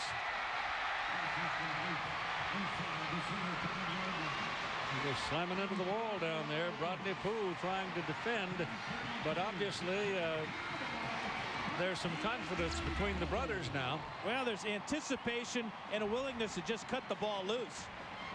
Another perfect pass now for Donovan to his brother DeJuan. Couldn't be any better than that right there. But you talked about that rhythm, and you can see that there's no hesitation now for Donovan Woods. His numbers in the second half, what an improvement. Seymour Shaw is the deep back for the Cowboys as they go on 1st and goal, and not much. Penetration was Carl Pendleton, and he was in there to take the ball carrier's legs away a yard or so from the line of scrimmage. It'll be 2nd down and goal just inside the 3. And this is an area on the field where the option play is very valuable, because you have your 2 best runners with a chance to carry the ball on one play, and it's up to the defense to figure out who's got it. Now you get Morency back into the ball game, and they're set up for an option here. They don't do it. They send him into the middle. Touchdown.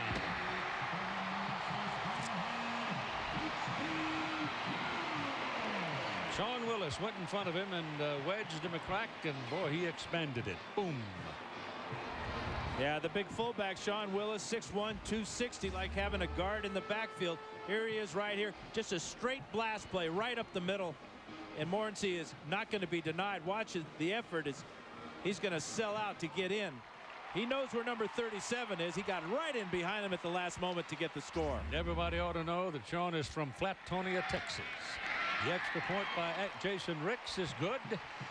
And once again, the Cowboys are saying we ain't going away. It's 35-28 at 2:53 to go in the 3rd quarter. Yeah, well, they're just throwing haymakers now, aren't they? Yep. Both teams are willing to do whatever it takes. Both teams responding to the other team's score.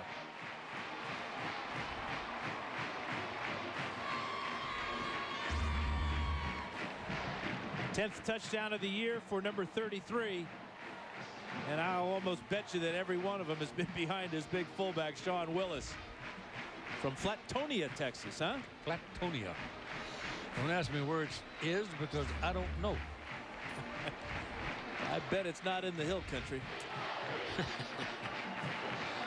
Might be down by the creek.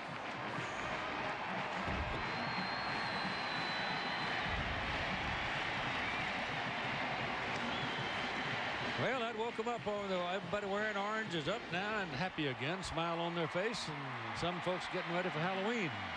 Let's hope. Yeah, let's hope that's not their normal garb. Although orange and black is the color of the day, isn't it? Yeah. Cole does penetrate.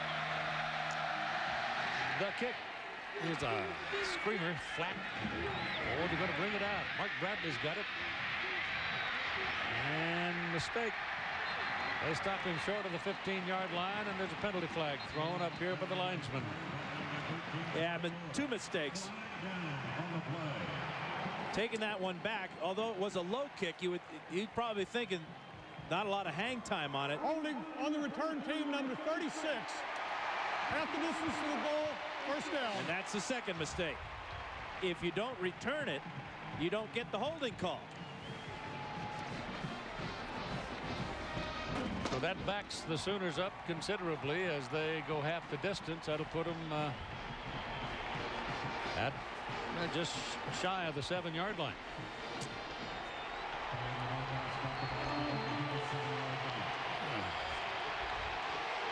So here come the Sooners. 1st down from their 7. They started 1 possession from their 5. They give it to guess who? Can they track him down? Peterson finally shoved out of bounds. at the 37-yard line of Oklahoma State by Daniel McLemore.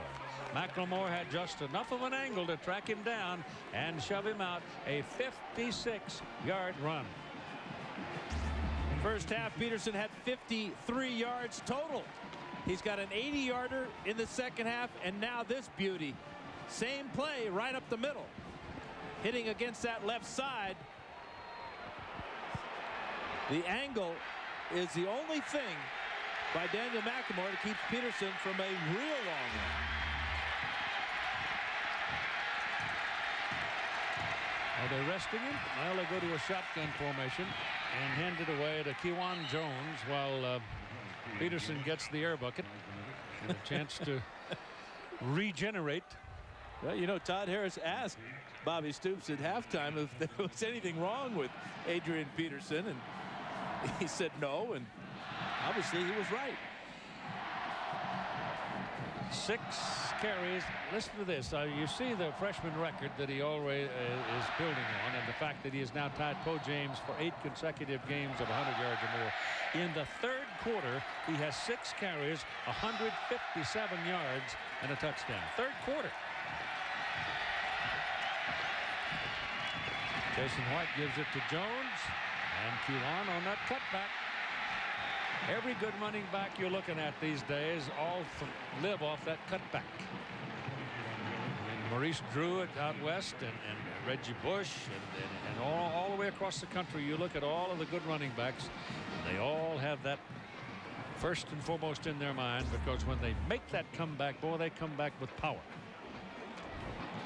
It's at 1 foot in the ground, and then straight up the field, you bet. You know, Keith, those numbers that you just mentioned for Adrian Peterson, with Barry Sanders' endorsement that a freshman is worthy of winning the Heisman Trophy, that young man right there may be making a statement to become the first freshman to win the Heisman Trophy. Could be.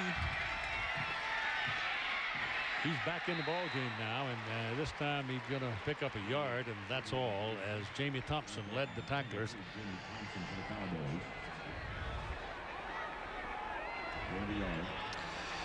Tonight, ESPN and ESPN2.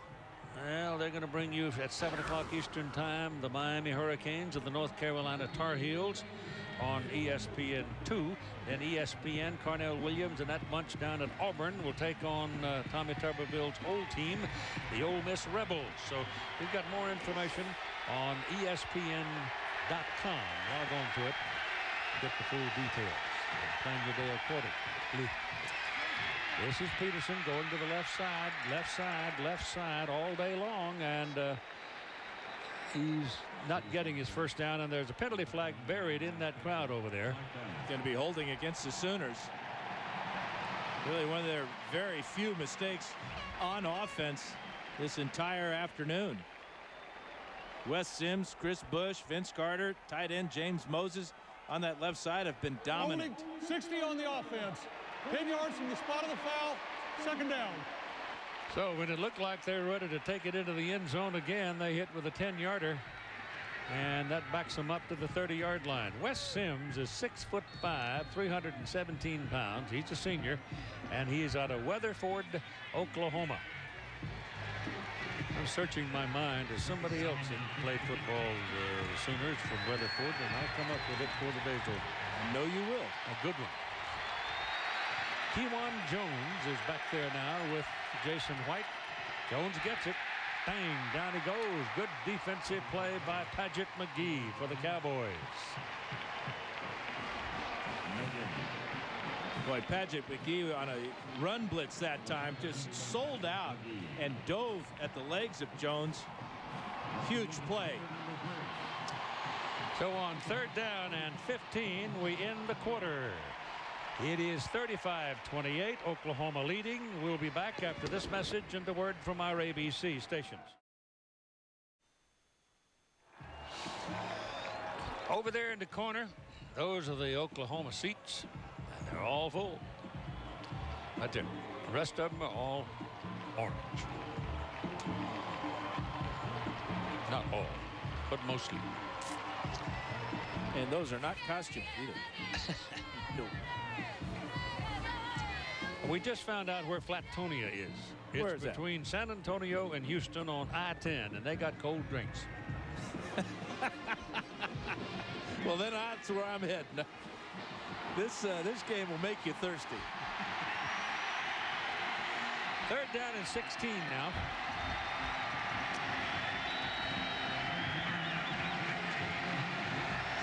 Sooners are trying to answer. Expand that lead back to 14. Much more comfortable than 7. They'll work out of the shotgun. Jason White back. He still hasn't had his britches stained today. And it's Clayton. And Clayton breaks loose. And he's very close to the first down. My gosh, they had him hog-tied and hobbled, and he just ran right out of McLemore's grip. And he's just short of the first down. But he is close enough to give Stoops the chance to go for it on 4th down. What an effort. Outside right here. We've seen this a lot today. Actually, it's an inside going outside. Receivers clear out down the field, but watch this move. And that one. That's giving them 2 legs and taking it away. They'll go. 4th and 1. Peterson. Oh, yes.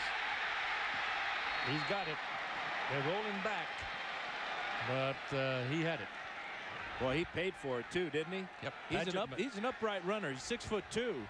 He's going to take some shots like this. This will teach him to run a little bit lower when you're running between the tackles. He really got tagged. Hatchet McGee, number 41. Look for him. Left side of the screen.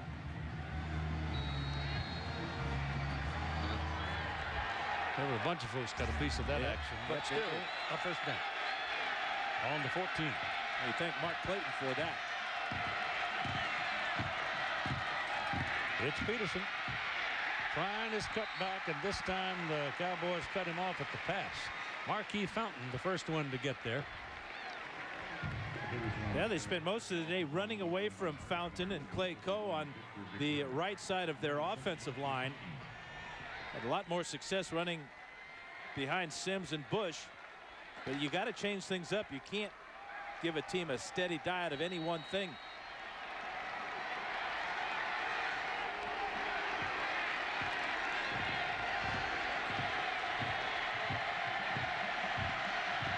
Second down 11 from the 15. Peterson again. First man missed him, second man missed him, and then they throw him out of bounds. Daniel McLemore, he just jumped over him. And finally, Jeremy Neathon is able to get him out. He's a total package.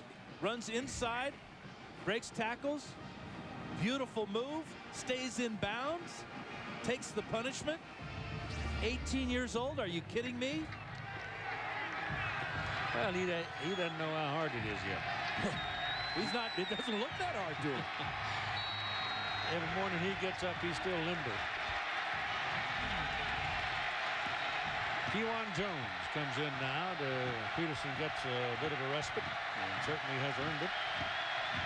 Jason White. You can see White wearing a considerable padding around his body.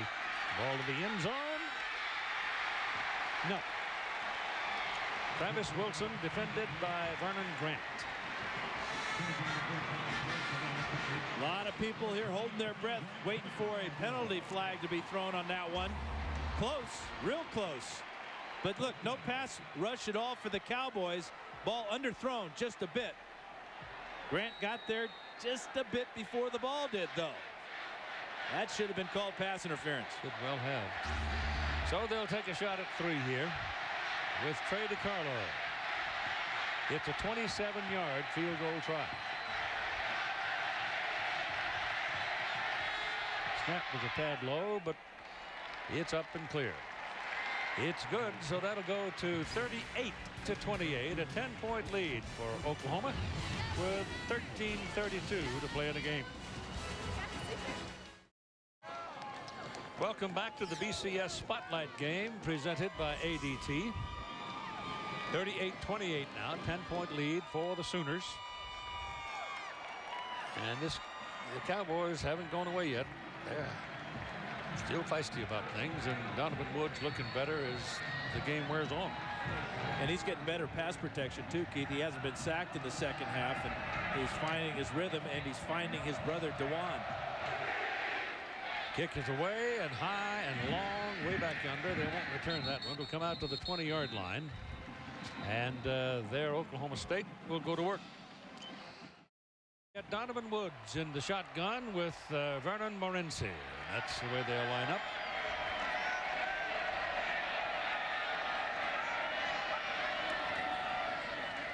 Woods keeps it.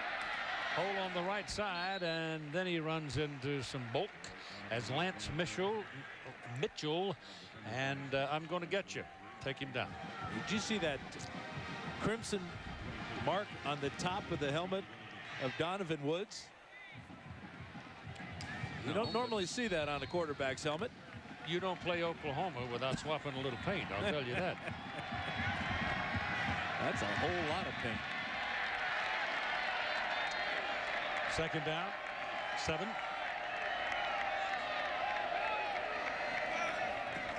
Flip it out to Morency. Got a block over there. Turns 1, turns 2. Shook off that man on the way to picking up the first down. Dan Cody was the man that sort of had him, but he ran right on through him. And finally, Poole shoved him out.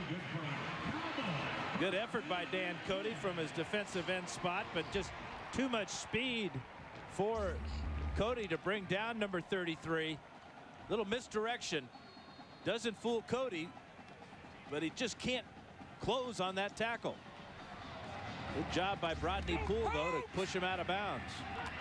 36-yard line for the first down.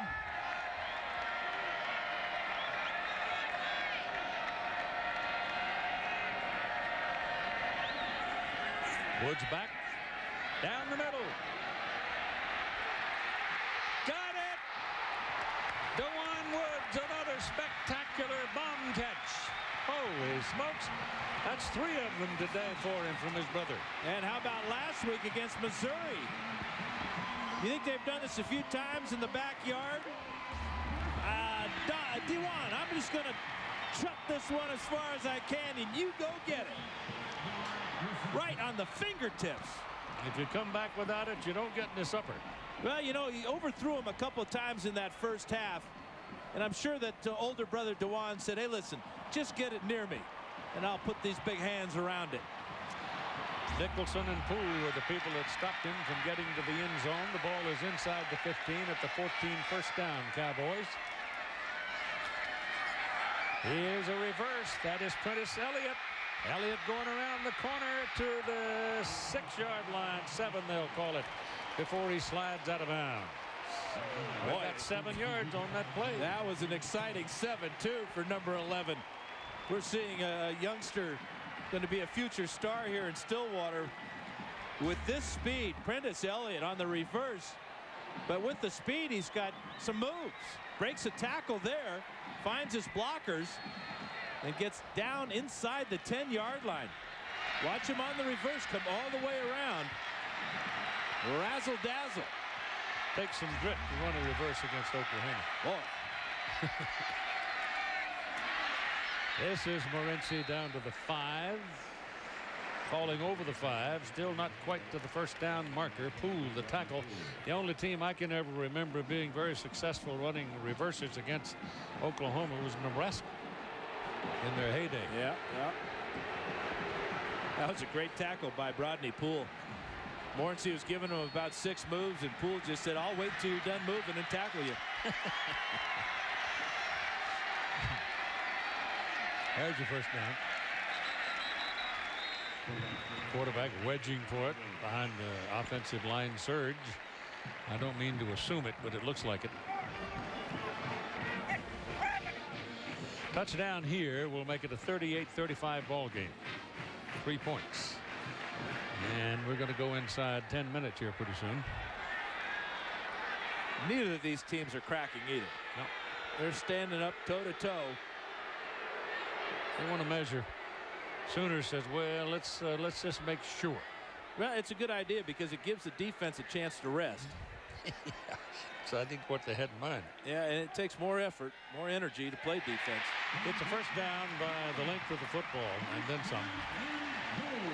And again, this is an area with the wide side of the field and Donovan Woods being right-handed, either a rollout or an option play with a lot of area to make it to get into the end zone.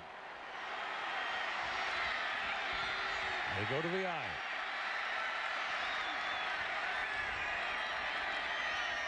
Woods keeps it, flips it to Morency. He's in there.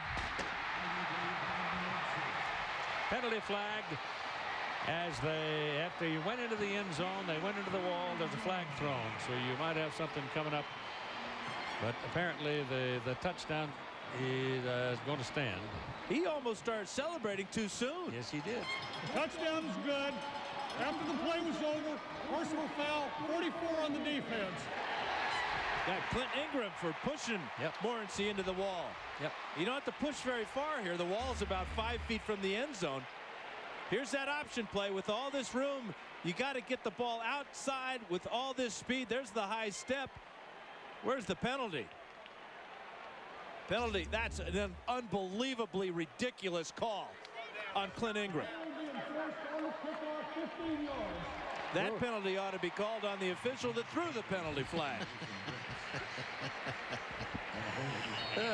Boy. Feel better? Yeah, that got rid of that one. 10-yard line for the point. And Jason Ricks right down the middle. So we've got ourselves a little fracas here to resolve in the last 10 and a half minutes. Oklahoma 38 and Oklahoma State 35. Well, Bedlam has turned into a ruckus here in Stillwater now. It's a 3-point ball game.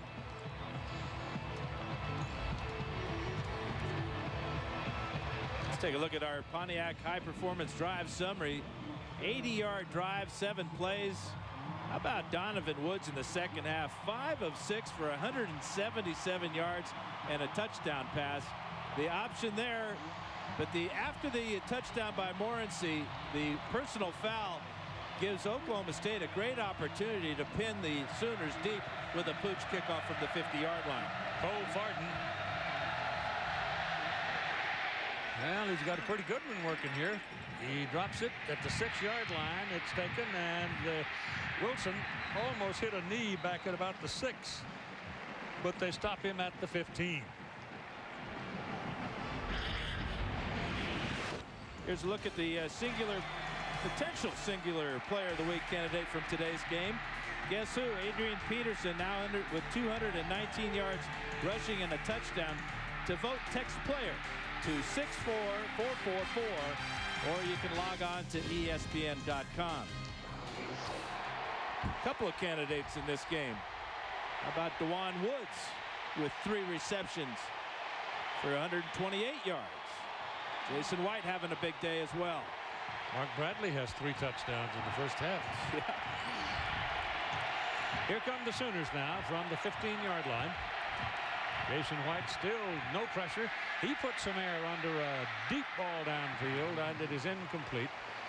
He had Brandon Jones, who has fresh legs. Brandon hasn't been used a whole lot today as a deep man.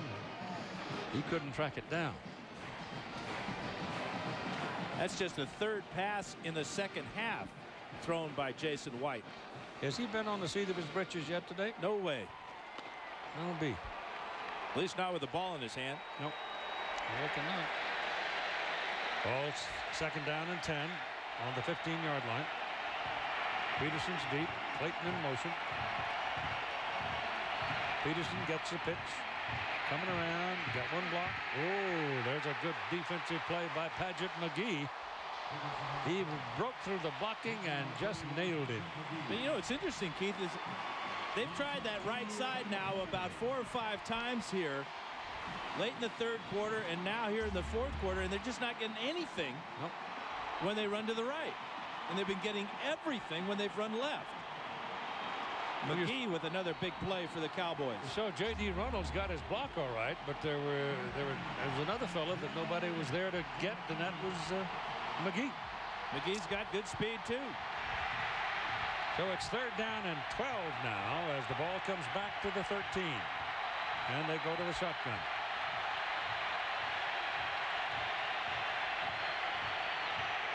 Sacked him. First time today.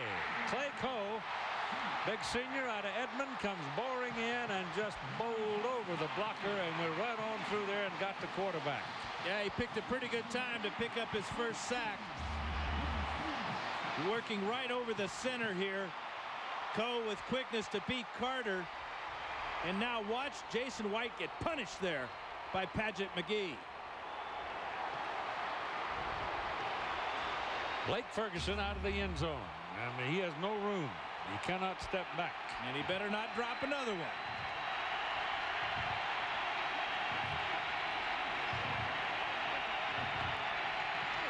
Gets it out. Pretty good kick from the end zone. This is Prentice Elliott. Blocking the back. There's the flag. Oklahoma State blocked in the back at about the 47-yard line. Blake Ferguson was the man that got the tackle, the punter. And Jamar Ransom got the block in the back. It's always a borderline call too. On Mark Clayton's touchdown earlier on a punt return, there was a couple of close calls. Illegal block in the back, 24 on the return team. 10 yards from the spot of the foul, first down.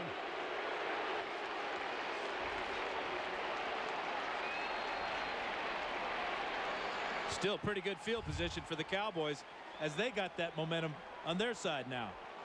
Ball is on the 36-yard line. When we come back, a 3-point ball game.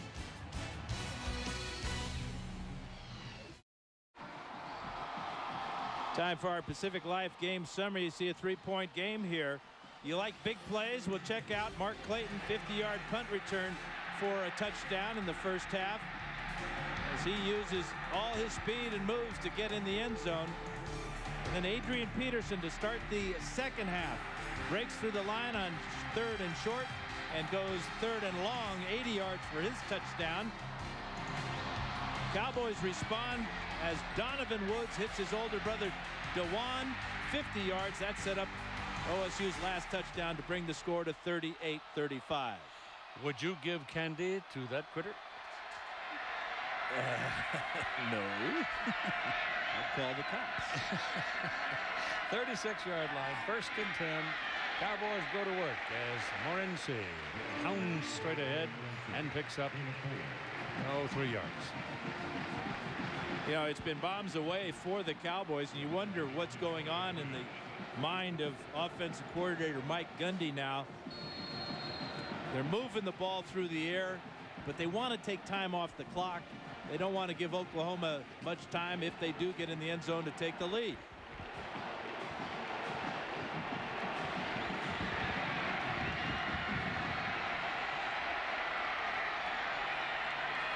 And near the 40, there's that throw to the sidelines, thrown hard, and Prentice Elliott didn't handle it, and so it'll be 3rd down. Here's Todd.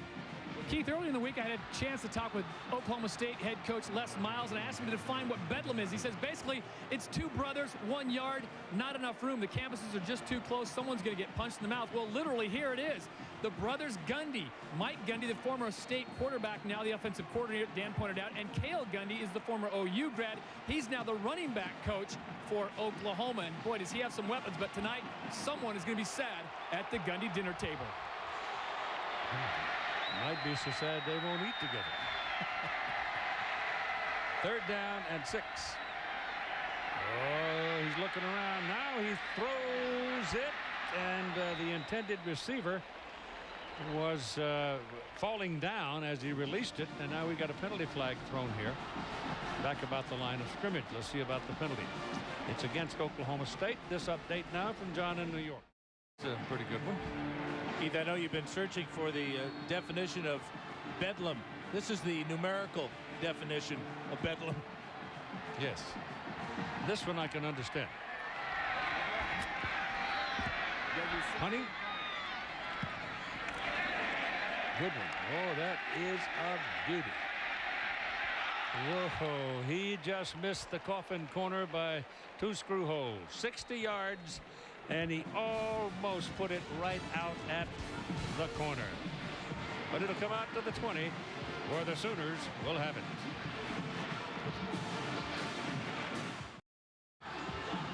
Time remaining is 7 minutes and 37 seconds in this 99th meeting between the Oklahoma State Cowboys here in Stillwater and the visiting Oklahoma Sooners from up the road in Norman.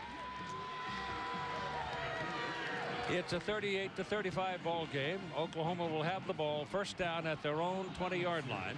Here in the middle of the 4th quarter, the Cowboys have staged a bit of a comeback, and with some long, deep throws by Donovan Woods to his brother Dewan Woods and one to Prentice Elliott, the Cowboys are back in the hunt, and they're close to just a 3-point deficit. So here comes Jason White now, quarterbacking the white-shirted Sooners. And the man who has been the biggest story of the day, Adrian Peterson, the 18-year-old freshman, runs for 9 yards. He is over 200 now. And 210 for the day, but most of it has come here in the second half. He had 53 yards in the first half, and he's got 210 total now. So it'll give you an idea of what he's done in this second half. Third quarter was a 157-yard quarter for him. Amazing. And he makes so many yards on first down. It seems like every time he's getting 9 yards on first down, setting up an ideal 2nd and 1 situation for any quarterback. Old rule of thumb: if you get you get 6 yards on your first down average for the day, you're going to win. Right now, they have not been able to put away the Cowboys at all. That'll be good for your first down. It'll come up to about the 32-yard line. Now here's the second half for Adrian Peterson. Third quarter, he busts loose on this short yardage situation and goes the distance, 80 yards there, and then breaks free again, showing the speed. The angle by McLemore knocks him out of bounds there, but 53 yards rushing in that first half for Adrian. Bust out big time in that third quarter. So from the 32,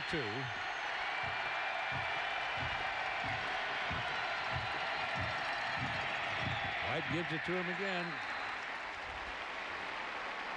When the engine's warm and going downhill, let it keep on rolling, and that's what they're doing. Well, especially if your destination is the Orange Bowl and the BCS title game. These next 6 minutes will determine whether the Sooners will stay on track to winning the Big 12 South, going on to the Big 12 championship game, then perhaps to the title game. They've got another bump in the road next week. They're at Texas A&M. And the Aggies came up here to Stillwater and beat Oklahoma State on this field. So the Aggies are pesky this year. Has a gain of about 4 yards, getting it up to the 38-yard line. And you see how the Cowboys reacted. That ball was on the ground after Peterson was down, but Peterson has got to be aware now that a lot of fancy moves, you risk losing the ball. The ball gets away from your body, as it did on that play. Fortunate for the Sooners, he was down. See how the ball gets away from his body? That's where you might have a fumble.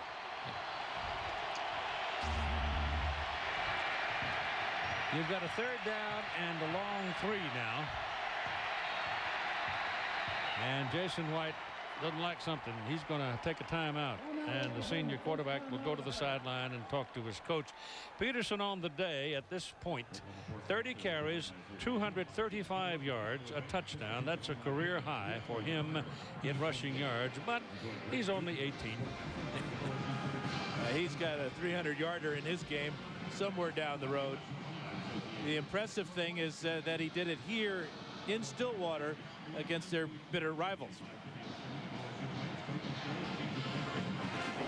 Mark Clayton, who's been a bit of a star himself for these Sooners, and again today kind of shrugs his shoulders and says this about this youngster. He's doing what we expected. Just that's what he's supposed to do. You know, coming in, he got here in the summer, he physically, you know, well built. He was fast. He could keep up with us in the running and strength training and all that, everything like that. And I mean, we expected big things out of him, and he's just, you know, doing what we expected.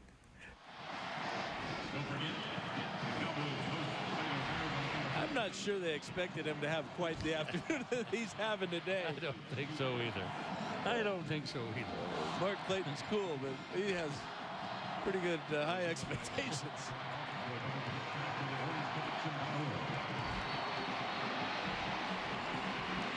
More football coming for you, so just fluff up the cushions and settle in. You got Texas and Colorado for some of you, Florida State, Maryland for others, and Michigan State, Michigan in their annual coming up later right here on ABC Sports. Check your local listings for the game in your area. Third and long 3, and they go to Adrian Peterson, and the right side opens a hole for him, and they ran all day long to the left side but you know what the secret is, Dan? I just figured it out. They run toward the Oklahoma bench. That's where they've had their most success running the football. So that must be slanted over there. They're running downhill. Yeah, this field does have a pretty good crown on it. I doubt that it's it's bigger on that side of the field, but you know, you were wondering about Jamal Brown and Davin Joseph, the senior and the junior there, and they are responding. They're getting a lot of yards now on that right side. Well, they felt ignored in the first half. There's a big hold as he runs right off the left hip of center Vince Carter. And Chris Bush is there to help him along. And he's now on the 49-yard line of Oklahoma State. Both these teams are in the Big 12 South Division, those of you who are not familiar with the Big 12 Conference. And there's some heavyweights in this division. I mean, come on. And Texas Tech, when they get those bullets flying, they can cause you a lot of grief, too. Ask Nebraska. So that's a tough division this year. Second down, 5. Peterson again. Right about the line of scrimmage that time, maybe a yard. So again, they're going to be looking at third down and 4 or 5. And they are riding that young freshman, Keith. They've run the ball 7 times in this possession. And number 28 has had it all 7. Then they bring in Kewan Jones, and he's got fresh legs and an attitude, and body to match it and blow right through you. Well, and plus he's a good pass blocker, as we've seen earlier in the game. I would expect that Jason White would be in the shotgun. Maybe Jones, this one. Jones is not there. Wolf is. Now he'll come back in as a protector. Now he takes off and leaves him alone, and he gets the pass away, but he was throwing as he was being hit from backside pursuit. And Robert Jones, who's been a pesky fellow all day today defensively for Oklahoma State, was climbing up the back of Jason White as he threw. Well, it took the Cowboys all day long to give pressure on Jason White. They sacked him on the previous series. This time he takes a real shot there. Johnny Holland almost with the pass interference, but the ball was thrown behind both he and the intended receiver. And the Sooners have to punt it. So you got 2:51 to play in the ball game, and Oklahoma State is going to get it back if they handle the punt. All right.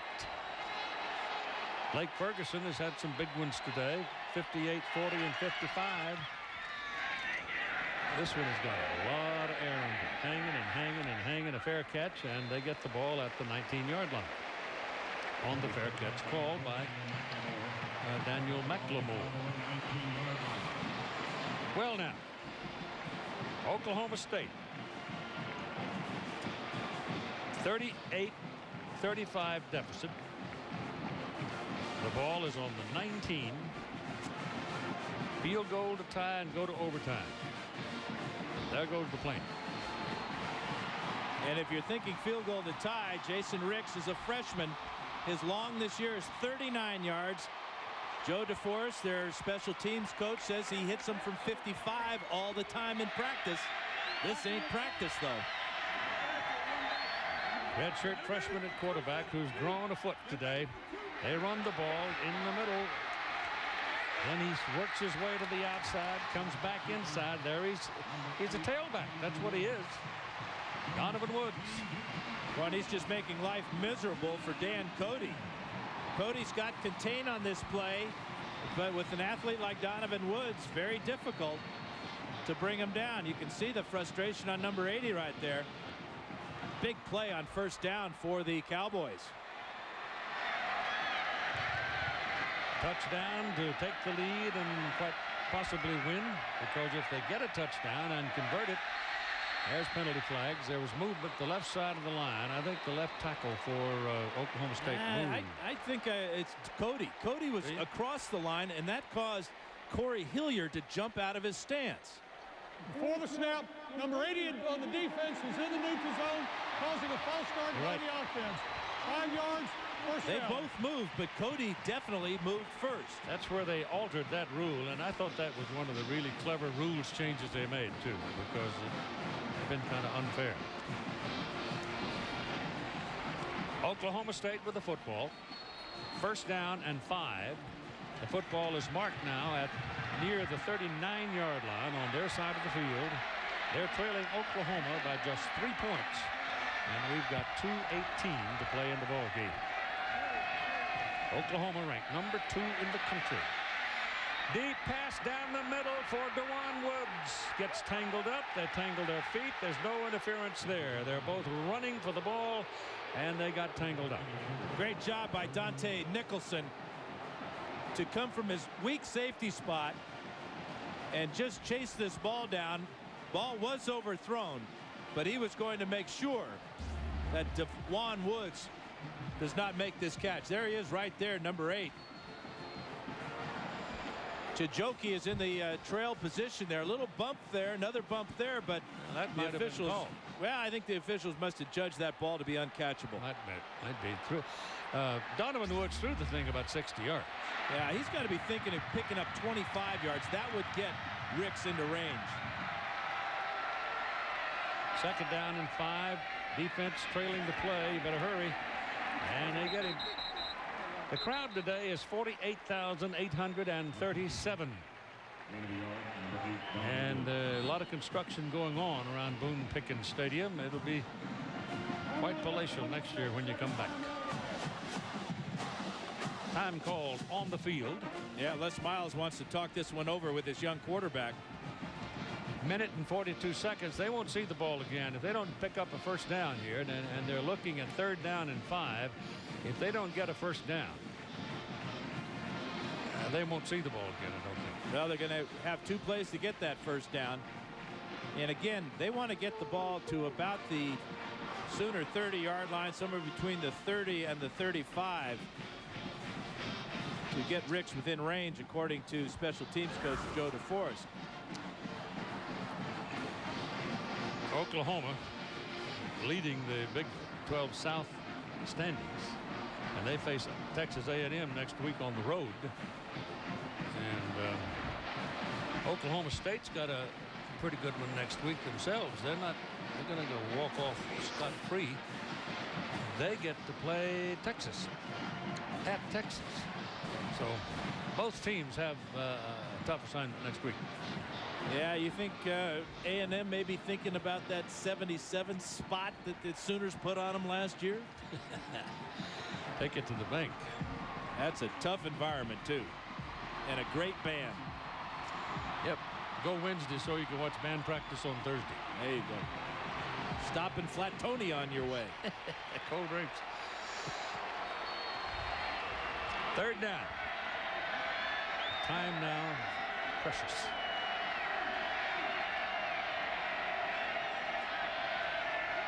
Changing his play.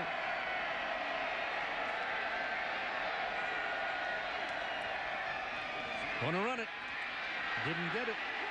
Yeah, he might have. Rolled with that over and reached. He might have. It looks to me like the spot is good. It is. Yep. And it stops the clock. What he needs to do now is to get everybody in the huddle, get a play called, get up line of scrimmage, and keep this momentum going. What an effort by the youngster. Watch as he turns his back and reaches the ball over his head to pick up the first down. What awareness. Look how far he was away until he wiggled and turned around. Now he's ready to throw it. And he's going down the middle of the field for Prentice Elliott. And he can't quite get it. My goodness. Oh, he had him too. He had Brodney Poole beat. Ball kind of fluttered and sailed. Got out of spiral, so it was tough for Prentice to judge it. But this ball just was off his fingertips. Donovan Woods really showing off his arm this afternoon. This one travels at least 55 in the air, and that ball did hit him in the hands. Yeah, he got his hands on it. Tough adjustment, though.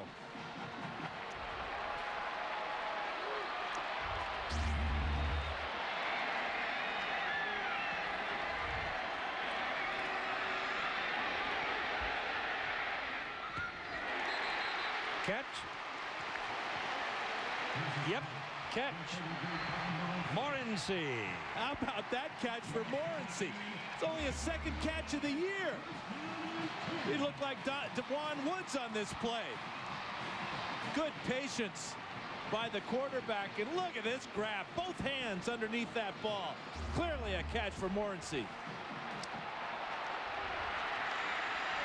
They're getting close to Rick's range. 59 seconds. They're also within sight of the winning touchdown. Donovan Woods throws, and it's dropped. Oh, and that catch would have put Ricks in range. Remember, Ricks beat Missouri last week with 55 seconds to go with a 29-yarder. A catch there and a run of maybe 5 yards gives Ricks about a 45-yard field goal try. He's looking to make yardage after the catch. First things first, DeJuan. Got to look at home. 50 seconds. Second down and 10. Gonna run it in the middle. 35-yard line. He stopped. Now they got to call the timeout.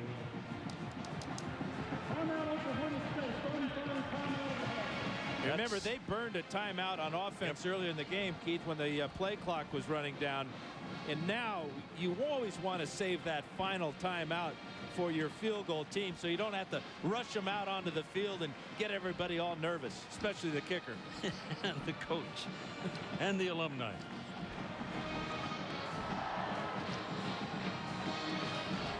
Well, we have played 59 minutes and 15 seconds, and it just didn't open for him. That's all. He sensed that he might be able to split them, but they couldn't open it. Today's Chevrolet players of the game are number 28 Adrian Peterson of Oklahoma and Donovan Woods, the quarterback of Oklahoma State. Adrian Peterson further enlarged his position in the record books with 33 carries, 249 yards, and a touchdown. Both career highs for him. He has run for 100 yards or more in 8 consecutive games, which ties that record. And Donovan Woods, of course, is an emerging quarterback here for the Oklahoma State Cowboys. He doesn't have much of a percentage, but it's his attitude in the second half that I'm most impressed with. He's up and down, mostly down in that first half, but stuck with it. Hit a couple of bombs, and now he's got his team poised for a huge upset. 3rd and 7 now as they come out with no more times out remaining.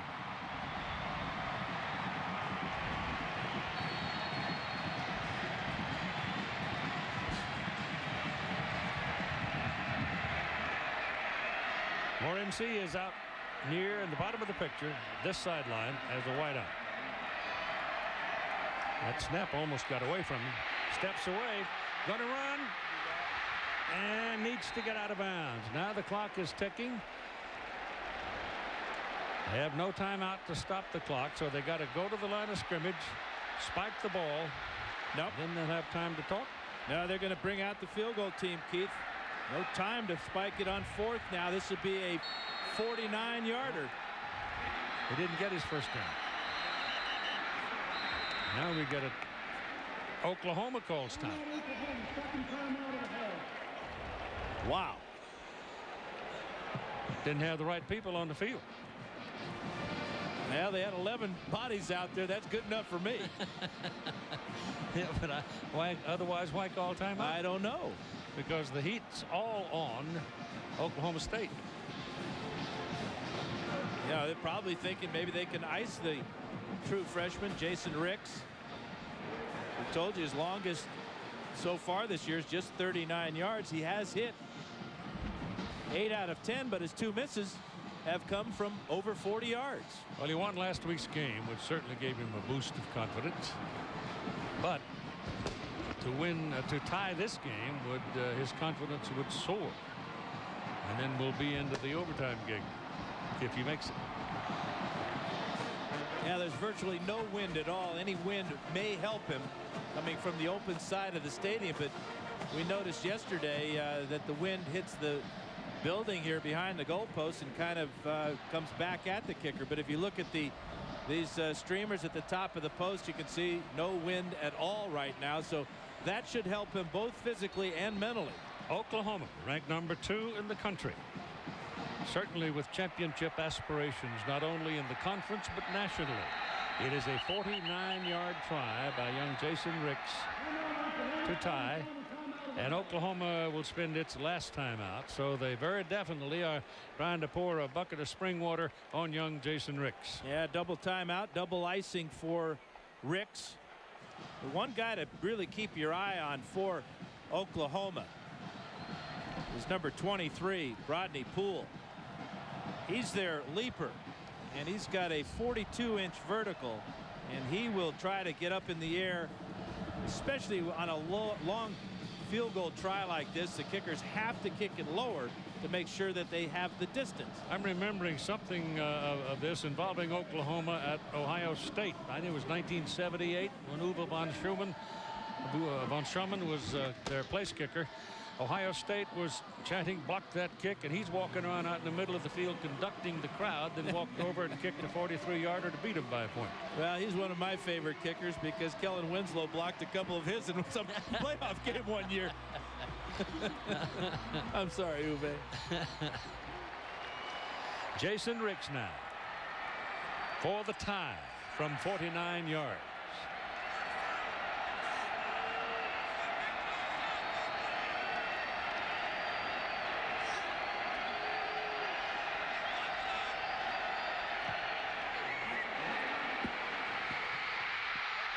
Missed it.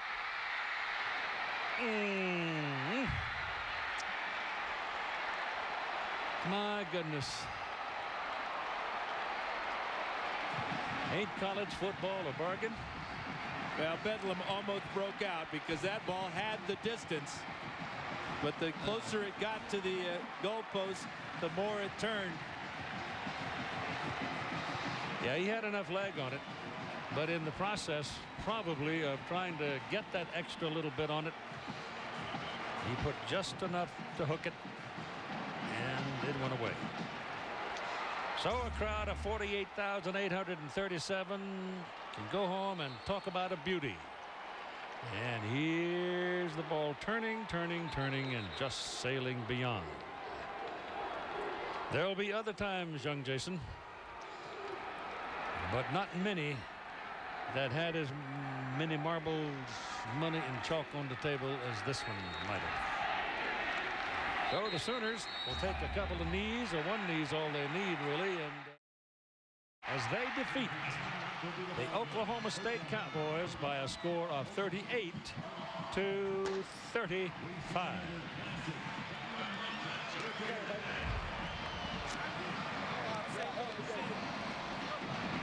So heavy is the walk for the Cowboys and their faithful after a titanic battle here in Stillwater. But here is Coach Bob Stoops now with Todd Harris. Coach, you can take a deep breath. Congratulations, the Bedlam series living up to its name. It was a wild game. You know, we did everything we could in the first half to just give them 14 points, and then to come back, you know, they worked the ball in the second half. Defense, though, we came up in the fourth quarter here at the end when we had to, and offense was really strong all day. Adrian was special again. Adrian, special indeed. Were you surprised the success they were having? You knew they were going to run it, but the long pass. Well, no, you know, they threw it down there. We have guys. We knew that's what they were going to try and do. You know, our guys just got to do a better job in, you know, playing the deep ball. We just got to be back there and play it. They made some nice plays on it. Congratulations. Good luck next week. Okay. Keith. Once again, our final score, Oklahoma 38, Oklahoma State 35. ABC Sports Online, ESPN.com. Search ABC Sports. Now here are John Saunders, Craig James, and Aaron Taylor in New York. Keith, thanks a lot. Those guys will join me in just a moment's time. By the way, for those of you outside there who want a playoff, you want that game not to mean that much, terrific game between Oklahoma and Oklahoma State, 3-point game. We'll get you out to the second half of the doubleheader after this.